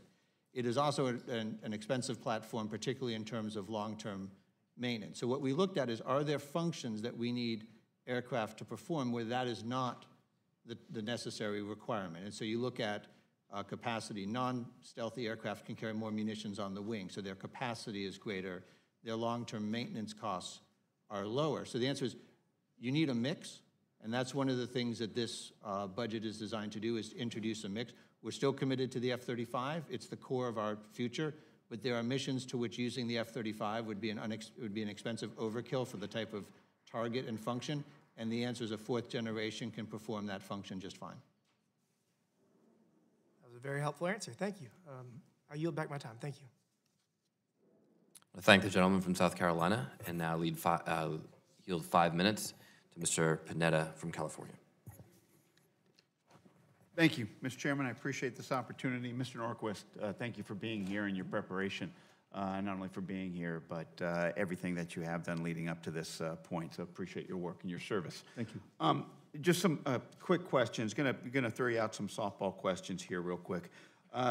Can you describe the benefits to the department to the department and to the Congress of what it comes down to when reaching another 2-year budget deal that would raise the budget caps for 2020 and 2021, the last 2 years of the Budget Control Act? So it is tremendously valuable to the Department of Defense to have stable and predictable funding. So the mechanism Congress uses to do that, I leave to you, but the value of a bipartisan agreement ensures that when we do multi-year planning, we look out 6 years. And so what we want to do is be clear to the industry, to our own workforce, we don't want to increase the end strength of the military. If the budget isn't going to be there to pay them, we'll end up pushing the folks right back out of the military. Or we start to ramp up production of something we can't sustain. So having that predictability is a tremendous benefit both to the military, but also to the men and women in the force who now know their mission and what their future challenges are. Okay, all right. And the, obviously, and just briefly, because I think you could probably go on and on about this, continuing resolutions, how do they affect the Pentagon's operations? So continuing resolutions have a number of specific effects and then a number of lingering effects. The first one is they immediately prevent new starts. But that means if I was scheduled to have a production line go from 5 to 10, the answer is it flat lines at 5, which is disruptive. The second is if you had a new start, a new technology, a new area, well, that's on hold until you get to the end. That's the first and immediate. There's some bureaucratic costs where you have to keep reissuing things in pieces, awarding contracts in pieces. But I think there are two bigger challenges you're getting to, which is one, it creates a tremendous amount of uncertainty throughout the country. If you're a depot whose job it is to maintenance, what's the amount of work you should be expecting? Is it going to be up? Is it going to be down? You're now in a month-to-month, so never mind year-to-year predictability, you don't even have month-to-month predictability. So you might be willing to hire workers to be able to meet the demand for additional maintenance, but you're unwilling to because you can't be confident you're going to see that level of work. And I think those are some of the challenges that ripple through the system, and it's definitely valuable that Congress enacted the budget on time last year. That was a tremendous help. Okay, great. Now, backing up a little bit, obviously I think you've been receiving questions in regards to the use of OCO to get around the budget caps. I mean, it seems like the administration just doesn't want to have any negotiations on raising these budget caps and would rather use this sort of backdoor loophole to increase defense funding. Is that correct? So I will leave it to the Congress and OMB to work out the negotiations. What we did is we built up the requirement and presented it the way we were asked to present it. Understood, understood. Moving to another area, the President's budget request reduces non-defense discretionary funding to the USGS, U.S. Geological Survey, by 46%, Department of Energy Office of Science by 30%, National Science Foundation by 12%, FEMA's Flood Hazard Mapping and Risk Analysis Program about 62%, along with a bunch of other climate and environmental programs that are cut pretty severely, unfortunately, as a budget. Obviously, climate change affects DoD operations, I think as we've all seen, and has been testified to, at least in my limited time on armed services last term. What can the DoD do at this point to counterbalance such reductions in non-defense discretionary funding when it comes to combating climate change? So I can't speak to the civilian agencies, but on the defense side, one of the things we have to look at is resilience. We have to have equipment and facilities that can operate in the Arctic, that can operate in the desert.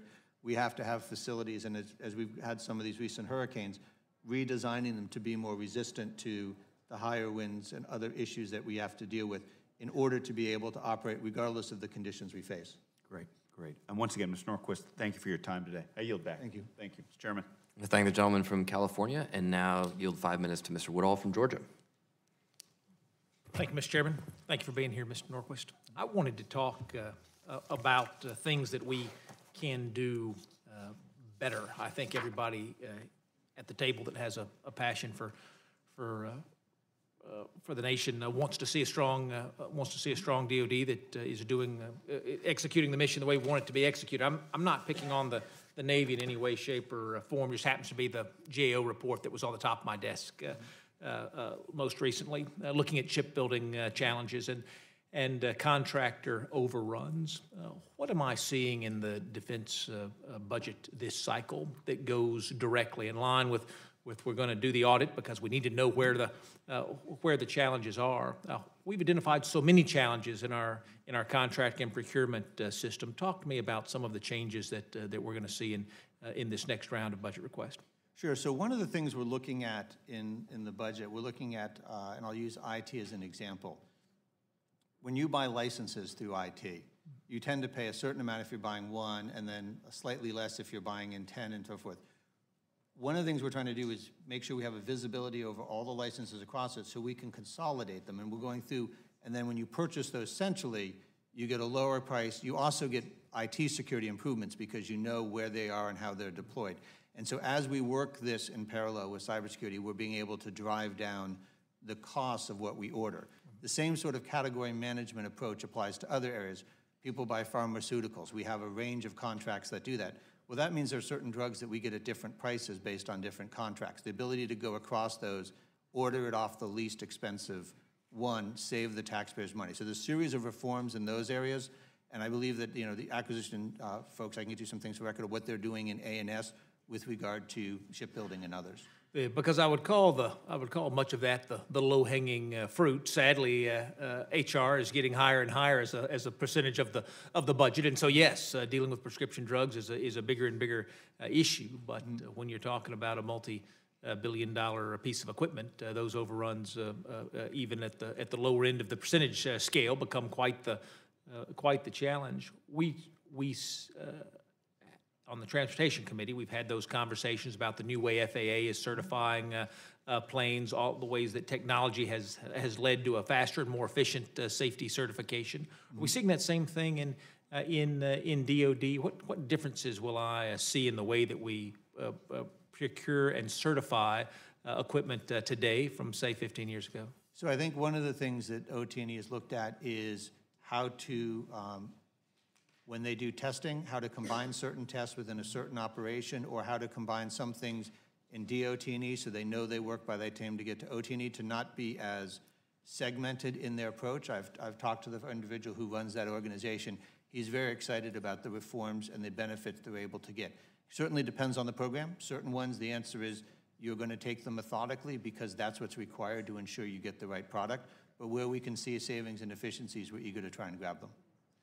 One of the first pieces of advice I got when I came to Capitol Hill was, Rob, if you need anything on the defense, don't call the Pentagon, call the guy who left the Pentagon yesterday, because that way you can get the answer that may not be the party line, but is where the bodies are buried. I appreciate the work that you do there. Being the first CFO at Homeland could not have been an easy challenge, and doing not only your responsibilities, but your acting responsibilities. We all would be the poorer for it had you not said yes to that challenge. So thank you for that. I yield back, Mr. Chairman.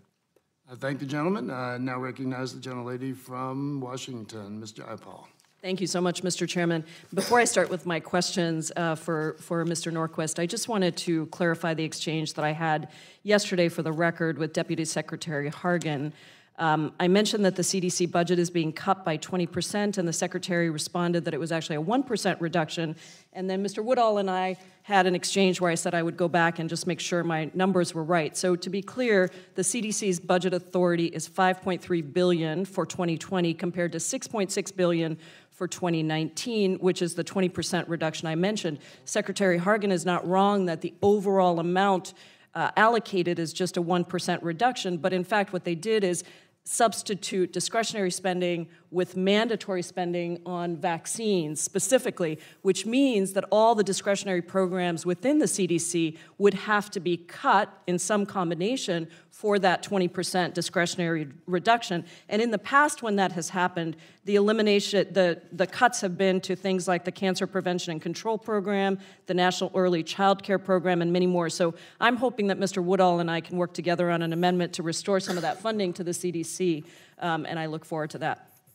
So thank you so much, Mr. Undersecretary Norquist, for being here. I wanted to talk about the audit and just pick up on Mr. Woodall's questions. So we appreciate that the Pentagon did finally do its first audit in 2018. Only 5 of the 21 individual audits received a passing grade, and yet we're still being asked for $750 billion in defense spending for 2020. And so you've already talked about some of the steps that you're taking, but for this year's audit, how many or what percentage of Pentagon agencies do you expect will receive a passing grade? What are you shooting for? So they have, we hope this original 5 will continue to get it. There's potentially 2 more agencies that could move up to a clean opinion. I'm watching those very carefully. What I expect to happen over the next several years is some of the other agencies who went under audit for just the first time will start to move to a modified, which is you are okay but, which is halfway to the clean opinion, and then see that over some period of time. This will not be quick, but I think it's an important work, and it reflects the depths of the challenges that we need to address. And is it possible that you could get to more than a third? I mean, I appreciate that you want to add 2 more, but that would only be 7 out of 21 of the individual audits that would pass.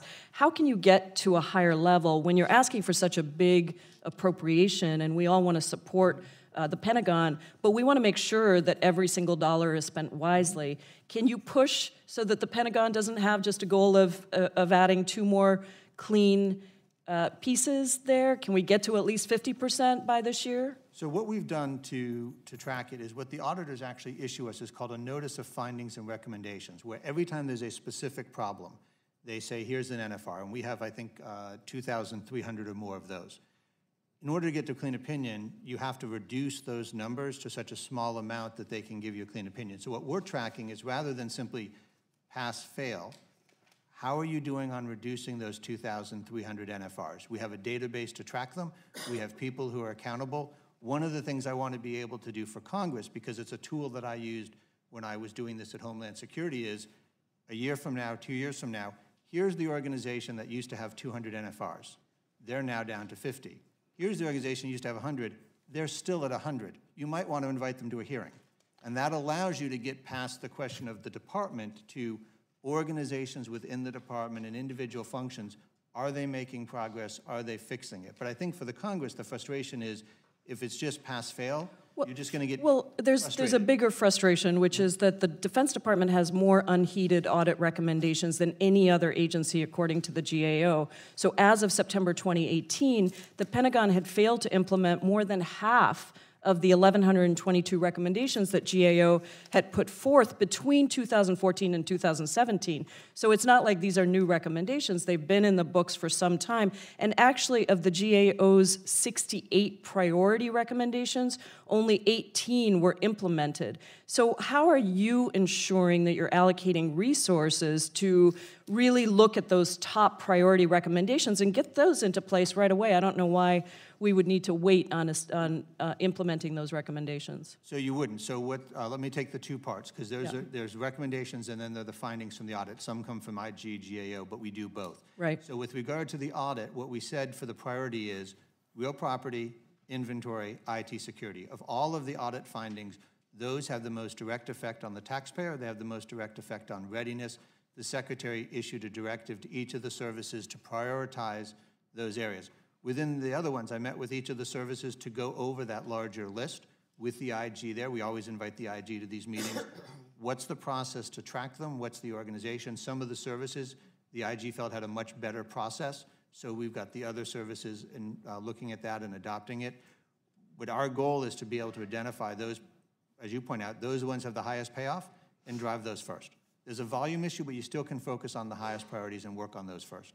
Thank you. I really appreciate your attention to this. I think it's critical for the taxpayers. Thank you, Mr. Chairman. I yield back. Absolutely. I now recognize the gentlelady from California, Ms. Lee, for 5 minutes. Thank you very much, Mr. Chairman. Let me be clear about a couple of things, Mr. Secretary. First of all, there have been revelations of massive waste, fraud, and abuse at the Pentagon. Let me list a couple. Pentagon awarded a $7 million cloud computing contract to a one-person company. The Defense Logistics Agency lost track, mind you, of $800 million in construction projects, just lost track of that funding. Last year, the Pentagon spent $4.6 million on crab and lobster in an end-of-the-year, I guess, party or dinner. I know several years ago there was a report, I believe it was issued by the Pentagon, over $100 billion in waste, fraud, and abuse that had been identified.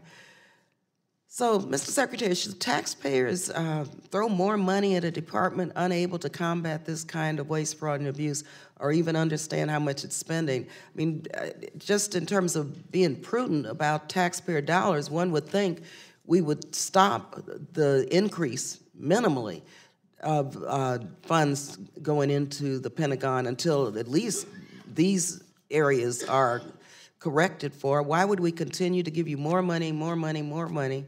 And of course, the audit hasn't been completed, but we know there's plenty of waste, fraud, and abuse in the Pentagon that warrants us stopping the increase. So let me do and address some of those. And let me, before I do that, begin by thanking you and the other members who are such big supporters of the audit. The only reason I was able to walk into this organization and have the audit begin as quickly as I did, with the support I did, is because members of Congress have been beating this drum from the beginning. This is something that needed that level of extra support. I know you were central to that. So again, I thank you for making my life on that easier. Thank you, Mr. Secretary. Let me just say, you know, your brother, we've had a strange alliance, which worked, Democrat and Republican, and Mr. Norquist, he is your brother, right? He is, and yes. I preach the virtue. Worked together on this from the outside, so thank you very much. So let me address a couple of the ones that you mentioned. So for example, the Defense Logistics Agency, there was an article that talked about $800 million in construction. That was an audit finding that said that they listed $800 million in construction under construction in progress. The proper accounting line for that should have been construction complete because those projects were finished. The money wasn't lost, the buildings weren't lost. They had posted it to the wrong line, or more accurately, they had posted it to the right line but not updated it when those projects were completed.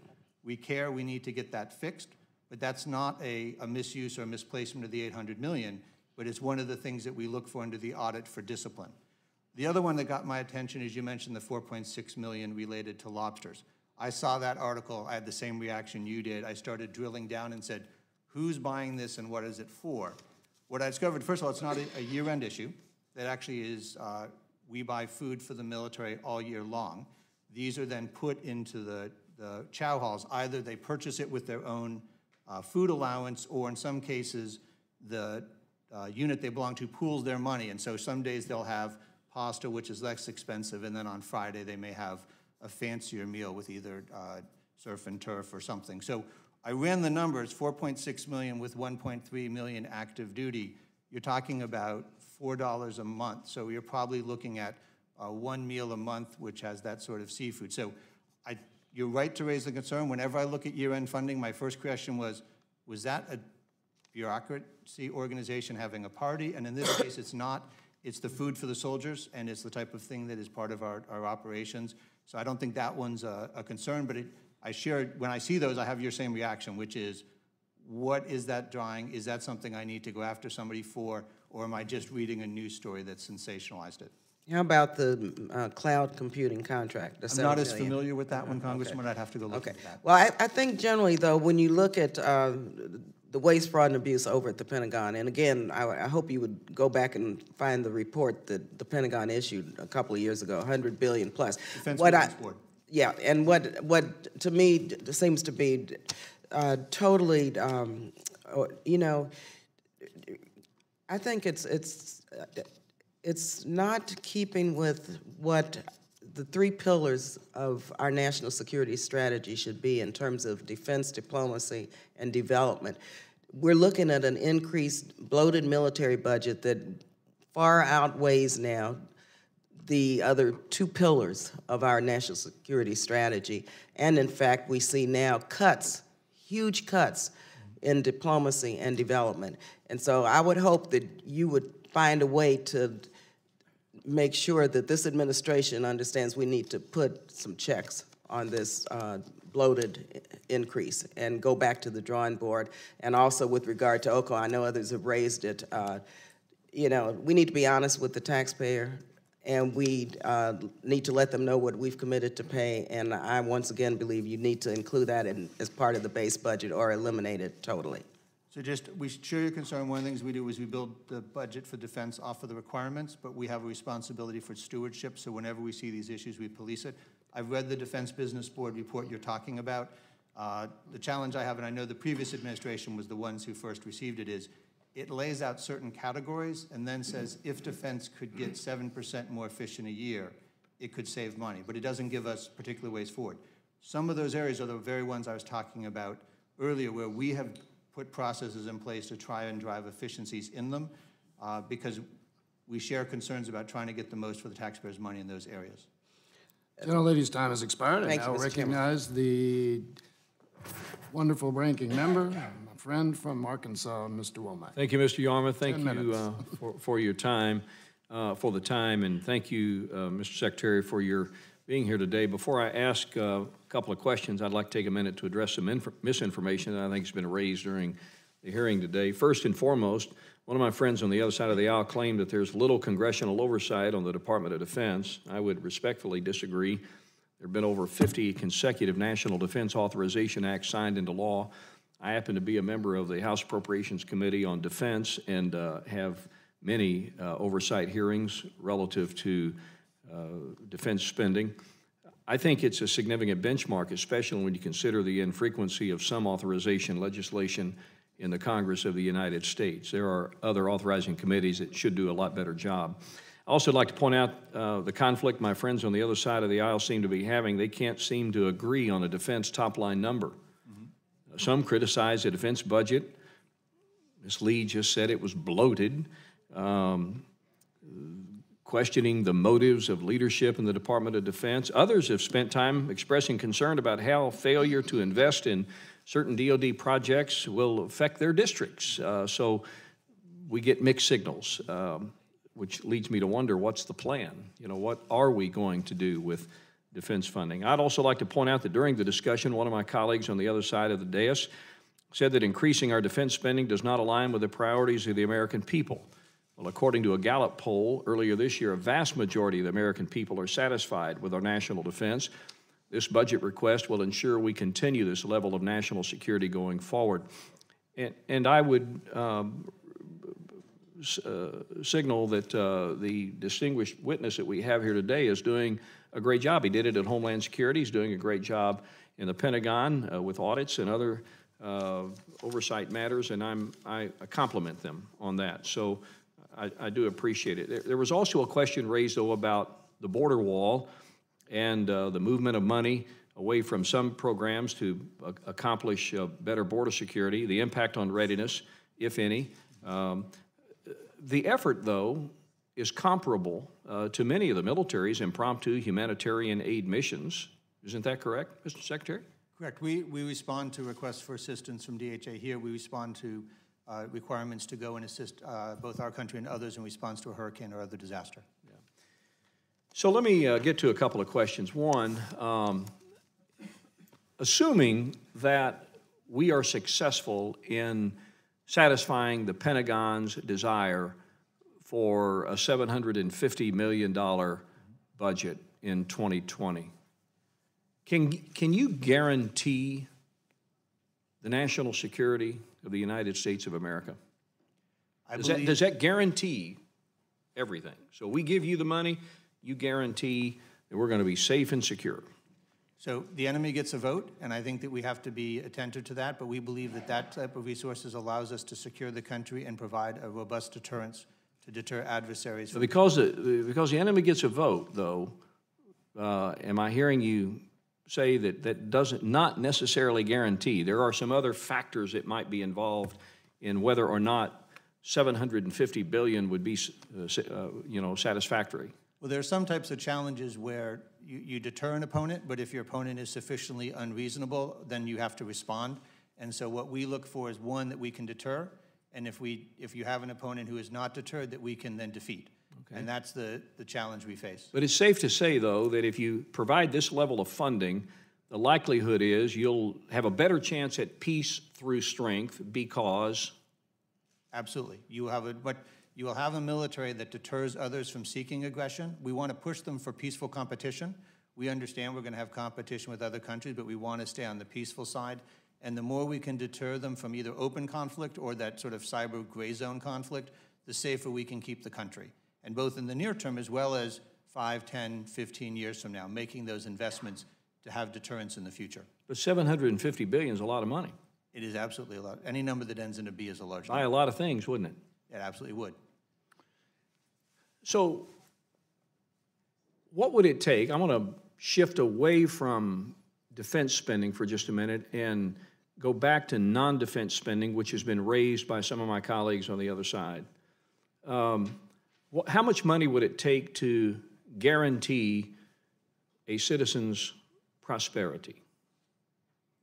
So I think in terms of defense, you secure the country. In terms of the prosperity, you're looking at what does it take to have solid economic growth. How much would it take to guarantee, say, everybody has free housing? How much would it take? Those sort of numbers. It would be how much would it take to say that everybody, no one goes hungry, that everybody has a job? Not only has a job, but how many people would have a wage that would be satisfactory to the living conditions in the economy where they live? Free medical care. How much would it take to make sure?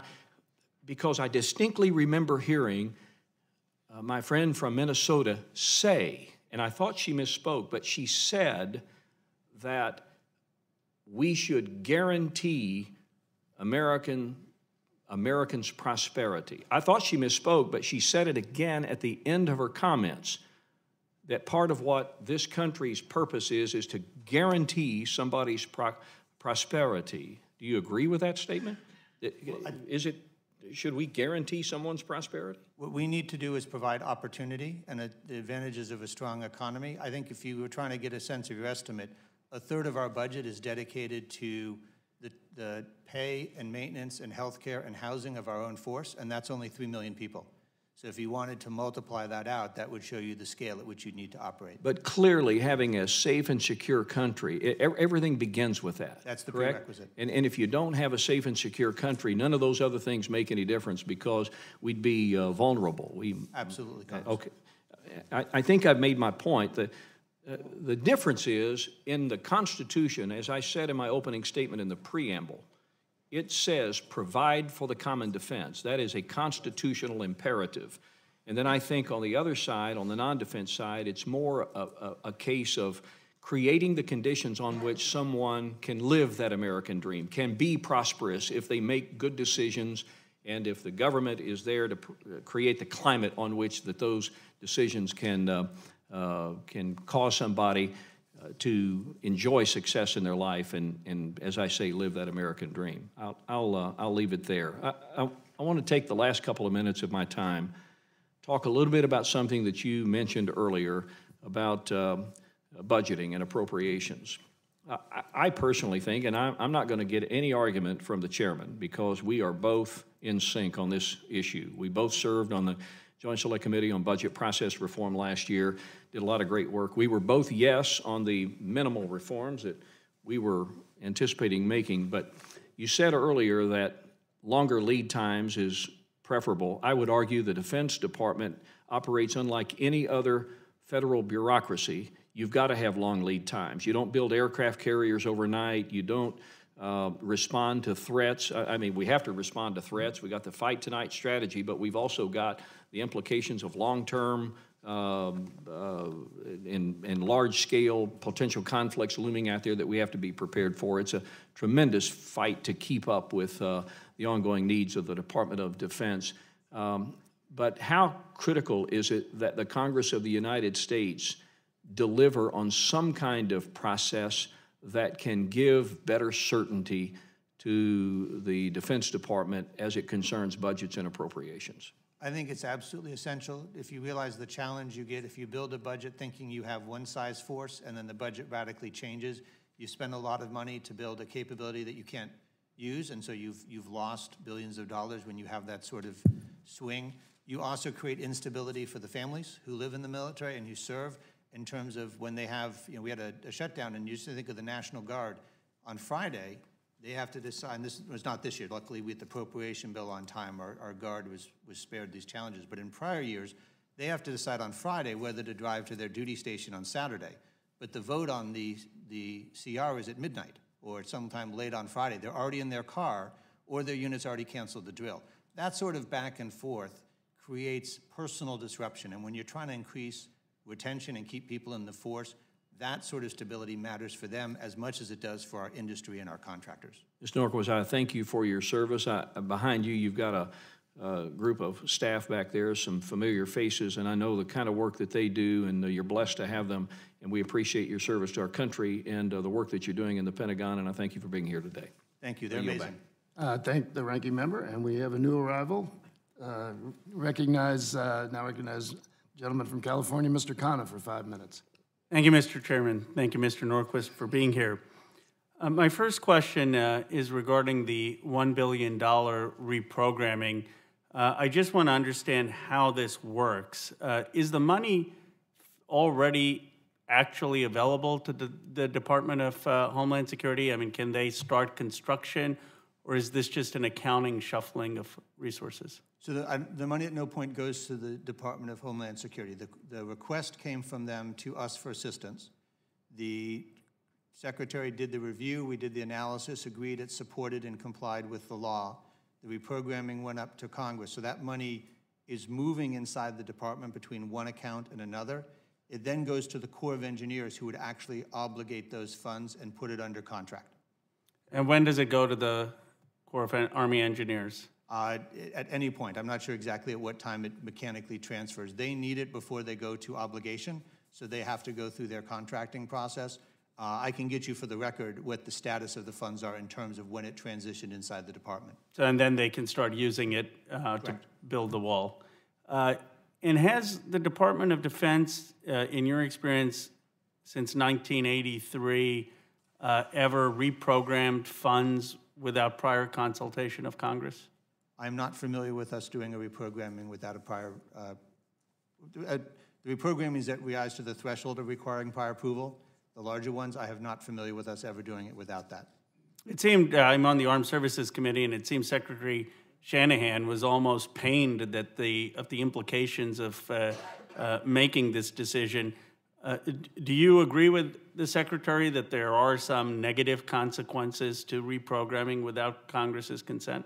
There is tremendous benefit to the relationship we have had with the committee of moving money through those prior approvals, and the ability to protect and maintain that is important, as I think the Secretary is expressing his concern over that, and I share his concerns. I've just been passed, by the way, that the money did transfer to the Corps of Engineers yesterday, so just for the record, that is what's happened. So at this point, they can use it to do whatever they want. under contract if the contracts are ready. And how long will it take for the contracts, or is that something? I'm not sure. So you share the Secretary's concerns. Would you have made a recommendation to the President, and I understand you ultimately have to follow the President's orders, but would you have made a recommendation that this was not wise to reprogram before coming to Congress, and that he would have been better served coming to Congress? So I think I'll keep my advice that I shared with the White House between us, but I wanted to make sure people understood the unusual nature of this action and the potential consequences. I appreciate that. Is there anything that you can share publicly about what you may have advised or written, or did you have any memo documenting a potential disagreement? I don't know if I did. I think I generally I try and make sure I give very straightforward advice to those I'm dealing with, and then they can make their leadership decision when they understand the pros and cons. Is there another way the President could have gone about getting these funds short of the reprogramming and short of the fact that Congress hasn't allocated them that you think would have been better in terms of keeping the department's relationship with Congress? There are potentially, I don't have ones off the top of my head at this point. The other quick question, I wanted to follow up on Representative Panetta's questioning, that this overseas contingency fund. Mm-hmm. My understanding this $100 billion increase is similar to when President Obama ordered the surge in Afghanistan and when President Bush ordered a surge in Iraq, and it's a large amount of money. Why do you think we need that kind of increase today when President Trump is talking about bringing troops home and ending endless wars? So what we did in the budget to make it easier with the staff that we worked in is we were asked to present the budget in this format. So what we did is we split the OCO into two pieces. The first one you think of as traditional OCO includes both the direct war costs and the enduring costs, and those match very directly with a very similar amount of requests last year, just a slightly bit smaller. The remainder of the request we put in the budget and presented it differently. This is what you'd think of as OCO for base. This is not the traditional use of it, and we labeled it as such to be able to have very straightforward and transparent conversations with Congress about what was in each account. So we're running out of time, but maybe we can explore this further. Absolutely. Okay, gentleman's time has expired. Now recognize the gentleman from Michigan, Mr. Kildee, for 5 minutes. Thank you, Mr. Chairman, for holding this hearing and for recognizing me. And I want to thank you, thank our witness for being here today. I think looking critically but thoughtfully at this budget, at the budget we use to defend this country, is one of our this Congress's most important roles. So first I want to talk a little bit about a specific issue around military housing and the Department of Defense environmental issues, specifically PFAS. We've recently seen that there is a near crisis in military housing. Our service members and their families are sometimes living in some standard and some often unsafe living conditions. After it was some time back reported that children in military housing were unknowingly being exposed to lead paint, I asked for and got a briefing on this, and the Army leadership briefed me saying that this was fundamentally, and this is their term, a perception problem. However, just a few months after that, the Secretary of the Army called some of the housing problems unconscionable after the severity of the issue was further revealed. And this particular instance demonstrates why I'm a bit of a skeptic when the department asserts it's taking these issues very seriously, particularly when I'm dealing with issues in my own district around PFAS. People in my community are dealing with the effects of PFAS, the health impacts of that chemical. And it is directly from military uses in firefighting foams, linked to cancer, thyroid issues, lots of health issues, which we're going to continue to learn more about, all coming from PFAS leaching from military bases into drinking water in communities. So I'm particularly concerned that money that could be potentially spent on literally ensuring the safety of service members and their families and people who live near those installations are potentially going to fund other priorities. The president, for example, determined to use significant priorities or funding to build a wall in Mexico while leaving these military families unprotected right here at home. The commander of NORTHCOM Command said publicly that there is no military threat on the southern border, so spending money for a wall, potentially at the expense of health of our service members, just doesn't seem like the right priority. So please know that lead in military housing and this growing problem of PFAS will be issues that this Congress is going to continue to watch very closely to ensure an appropriate response from this administration, and specifically an appropriate response from the Department of Defense. So having said that, let me pursue another approach, and this follows on Mr. Khanna's question somewhat. The DOD has asked for $165 billion in OCO funding, which is essentially war funding. Understanding that about $98 billion of this is to get around the budget caps, which is a totally separate issue we could address, the DOD is asking for $67 billion in war funding, including for Afghanistan and Iraq. So soon this country will send the first person not even born on 9/11 to serve in Afghanistan and soon after in Iraq. Before spending more money and potentially lives on this endeavor, it's important to identify what we as a country and us as a military are trying to achieve. So specifically, what strategic objective do we need to achieve that would allow for the reduction or end of this war funding? Basically, as we continue to fund these wars abroad, we need to know what winning looks like. And if not winning, what is the acceptable end state our troops are trying to achieve? So let me appreciate the question. So what you have in Afghanistan is two things happening. One is our continued interest in a counterterrorism role to ensure that it is never a base from which another attack is launched at the United States like 9/11. Part of that is what's going on with Ambassador Khalilzad, who is meeting with the Taliban and working with the government to be able to try and reduce and reach a peace agreement between those. That reduces the disruption in Afghanistan and provides the type of stability that is necessary going forward. We fully support those discussions. We're very supportive of what they're trying to accomplish. Success there makes a significant difference to what the requirements are in the United States. We will continue to work with the Afghan government to make sure they are trained and equipped to provide stability in that region in lieu of U.S. forces being required to do so. But that's the long-term goal, which is peace and stability in the region and the counterterrorism mission for the United States to make sure that it's not a base for an attack on the U.S.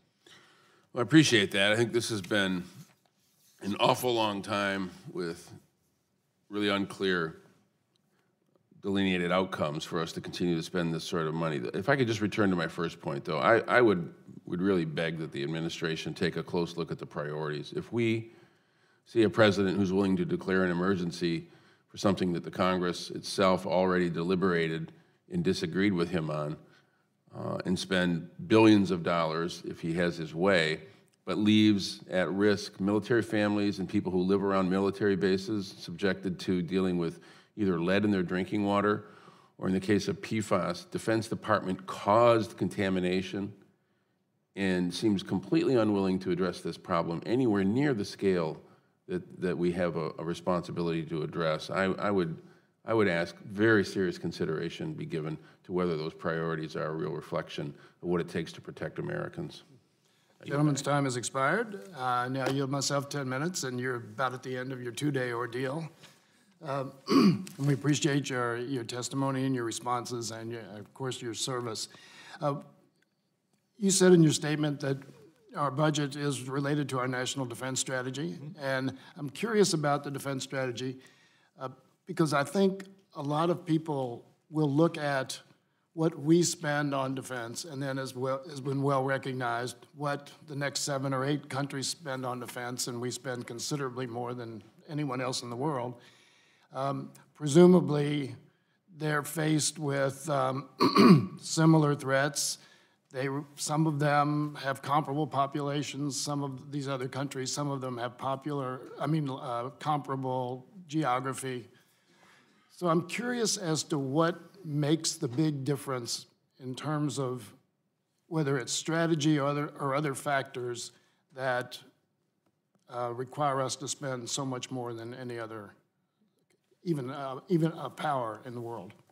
So I think the first thing you have to look at, and we'll use China as an example, is there's been a significant increase in what they're spending, and then you have to adjust it for purchasing power parity, which is they simply don't pay their military anything similar to what we do. We have a volunteer force. I think that's the right way to go. I think the quality of our force is better for it, but they don't have to make those types of payments. They don't make the investment in the housing, the medical care, the treatment of their soldiers that we do. Likewise, their cost of assembling items in their military is significantly less because of the way both they do their accounting. There's some challenges over there with how they present their budget, as well as with the way they do their internal costs. So I think when we look at purchasing power parity with the Chinese, there's a significant difference. The second is that we intend to fight everything if we can as an away game. And so our intent is not to have to fight immediately on our shores, but to be able to protect allies abroad and keep the fight away from the United States. That requires sea lift, airlift, it requires tankers, it requires a lot of capability, but the benefit to the United States of deterring conflicts in Europe and Asia rather than bringing them here has its own significant benefit to our security. I appreciate that response. I also had questions as to how we know exactly what all these other countries are spending, because I'm sure that they don't have FOIA laws that would allow us to get that information. But on the question of national strategy, does the department have a kind of an evaluation of cost-benefit analysis? Or is the idea that we have to, regardless of the cost and effort, we have to defend against every conceivable threat that exists in the world? You can't defend against every conceivable threat. And so one of the things we pay very close attention to, and we have offices in the Department of Defense who do careful analysis of this, is what are the things that the other countries do that are cost imposing on us, that our ability to respond in a like manner is unreasonably expensive for us? And what are the ways that we can operate that puts the cost on them so that we can deter for less than they would have to spend to be aggressive? That's an absolutely essential part of our analysis. When we look at shifting from certain types of weapon systems to others, it's in part driven by that calculation to play to our strengths, to play to things that either we can do, they can't, or that we can do at a lower cost. Some cases, you have to spend the money because the threat's so serious, but in others, you try and maneuver to present a different challenge and a different face to the opponent that drives up their cost compared to ours. Okay, the President has, on numerous occasions over the last 2 years, criticized and certainly questioned the intelligence communities in this country. And I was wondering what role the intelligence, our intelligence agencies play in the development of the Defense Department National Defense Strategy. It's absolutely essential. It's actually the starting point. I mean, one of the first things you do is before you begin a budget process is, what's the world look like? Not just the threats, the demographics, the technology, all of that comes from overwhelmingly from the intelligence community. And you use that to then decide, okay, so what do we need to be doing? What technologies are they researching? Where are they going to be in 10 years? What are their intentions? And that's the driving factor behind the strategy and the budgets that you build. And I would ask you, do the leaders at the department have confidence in our national intelligence system and our agencies? We take their information very seriously, and we have confidence in the quality of the data we're receiving. Thank you for that. So I'm going to let you go, but I have one question that I'm really curious about. I talk about it all the time, that we have a Congress that at its optimum efficiency moves at 10 miles an hour, and we're probably nowhere near optimum. But we're operating in a world that's moving at 100 miles an hour, and the world is changing so quickly in so many ways that I don't know how we can conceivably make reasonable policy considerations. And I've thought that we often should stock the staffs here with futurists. You're going to tell us what's going to happen 5 years from now, from 10 years from now.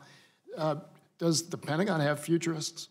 We do, in effect. I'd just like to note one of the great minds in that area, Andy Marshall, just passed away yesterday, I believe in his 90s. He led a group called the Office of Net Assessment, who does a significant amount of very long-range thinking. I would encourage anyone interested in this field to read the types of works that he has produced and his organization has produced. But there's some very smart and brilliant minds looking into this, and we greatly appreciate their work.